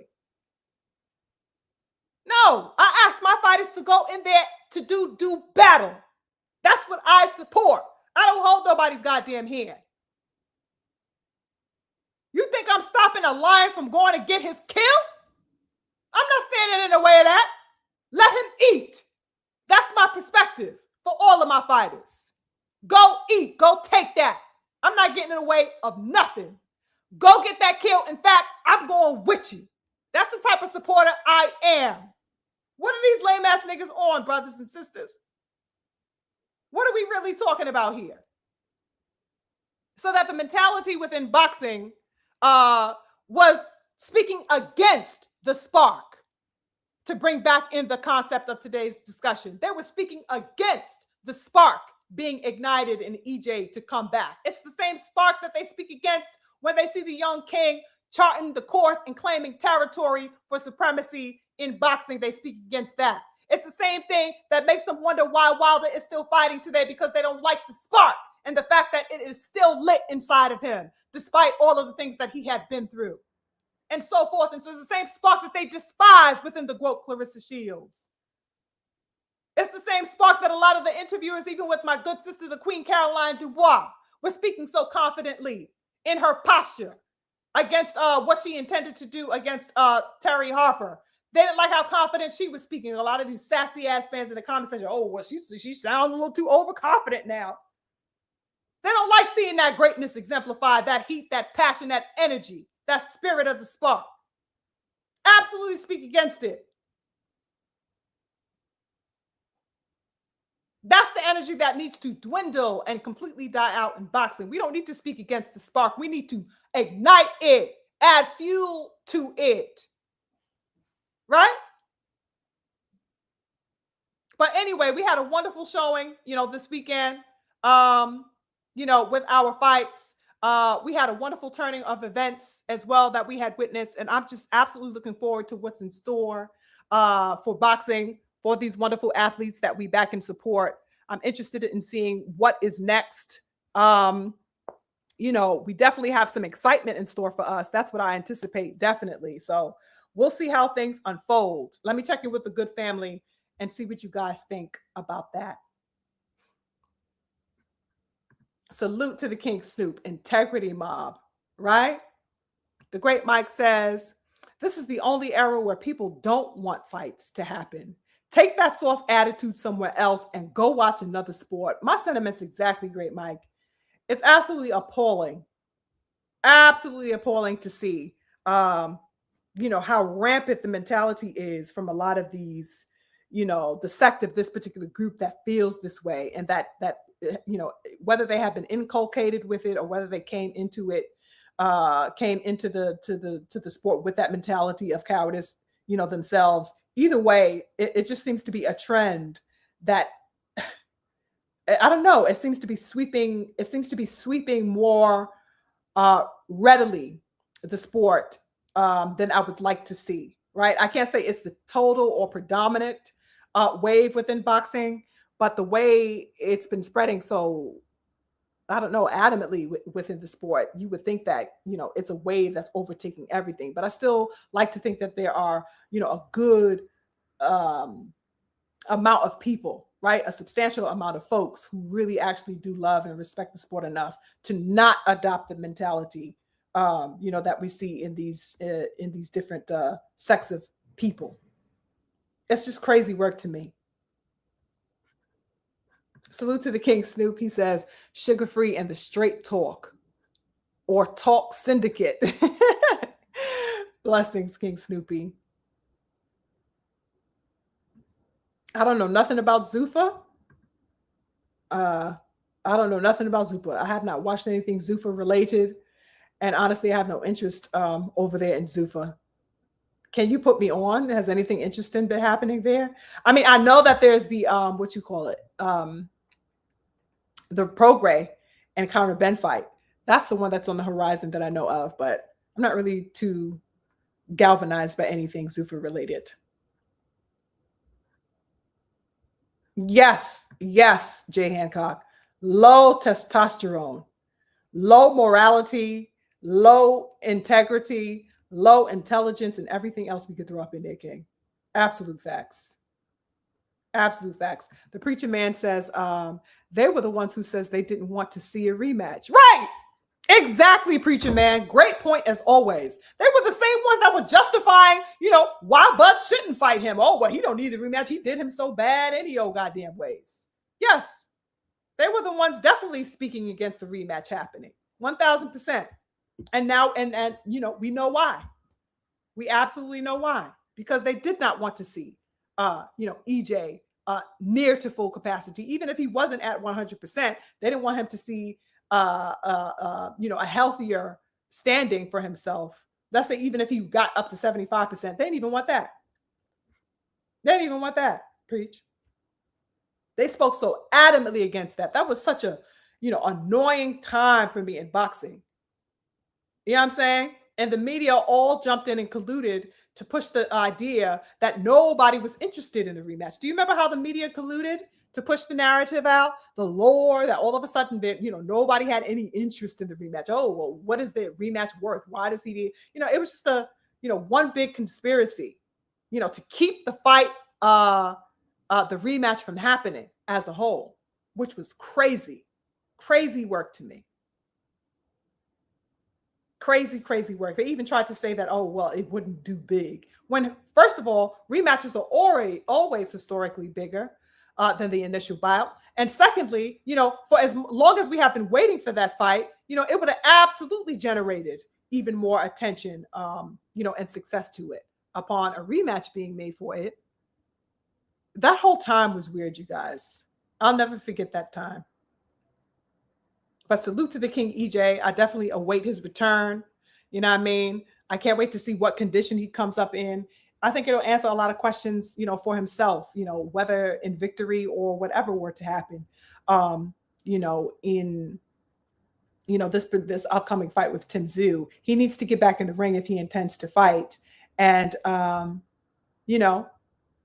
want to see his heart. I want to see his vehemence. And from what he said in, this statement on your screen, in response to the call out of Tszyu, it shows that he definitely has the spark within him and has something to prove upon his return to the ring, which is wonderful. That's the spirit that we need. You know what I'm saying? That's the spirit that we need. I think I will end it there for now, good people. I'm so thankful to have had the opportunity to sit with you guys as always each week. You guys definitely always make my Sunday when I come and speak to you guys. Thank you so much. I'm definitely appreciative of each and every one of you. Salute to my hitters, the great Mike, the King Stephen X, my twin Daryl Anderson.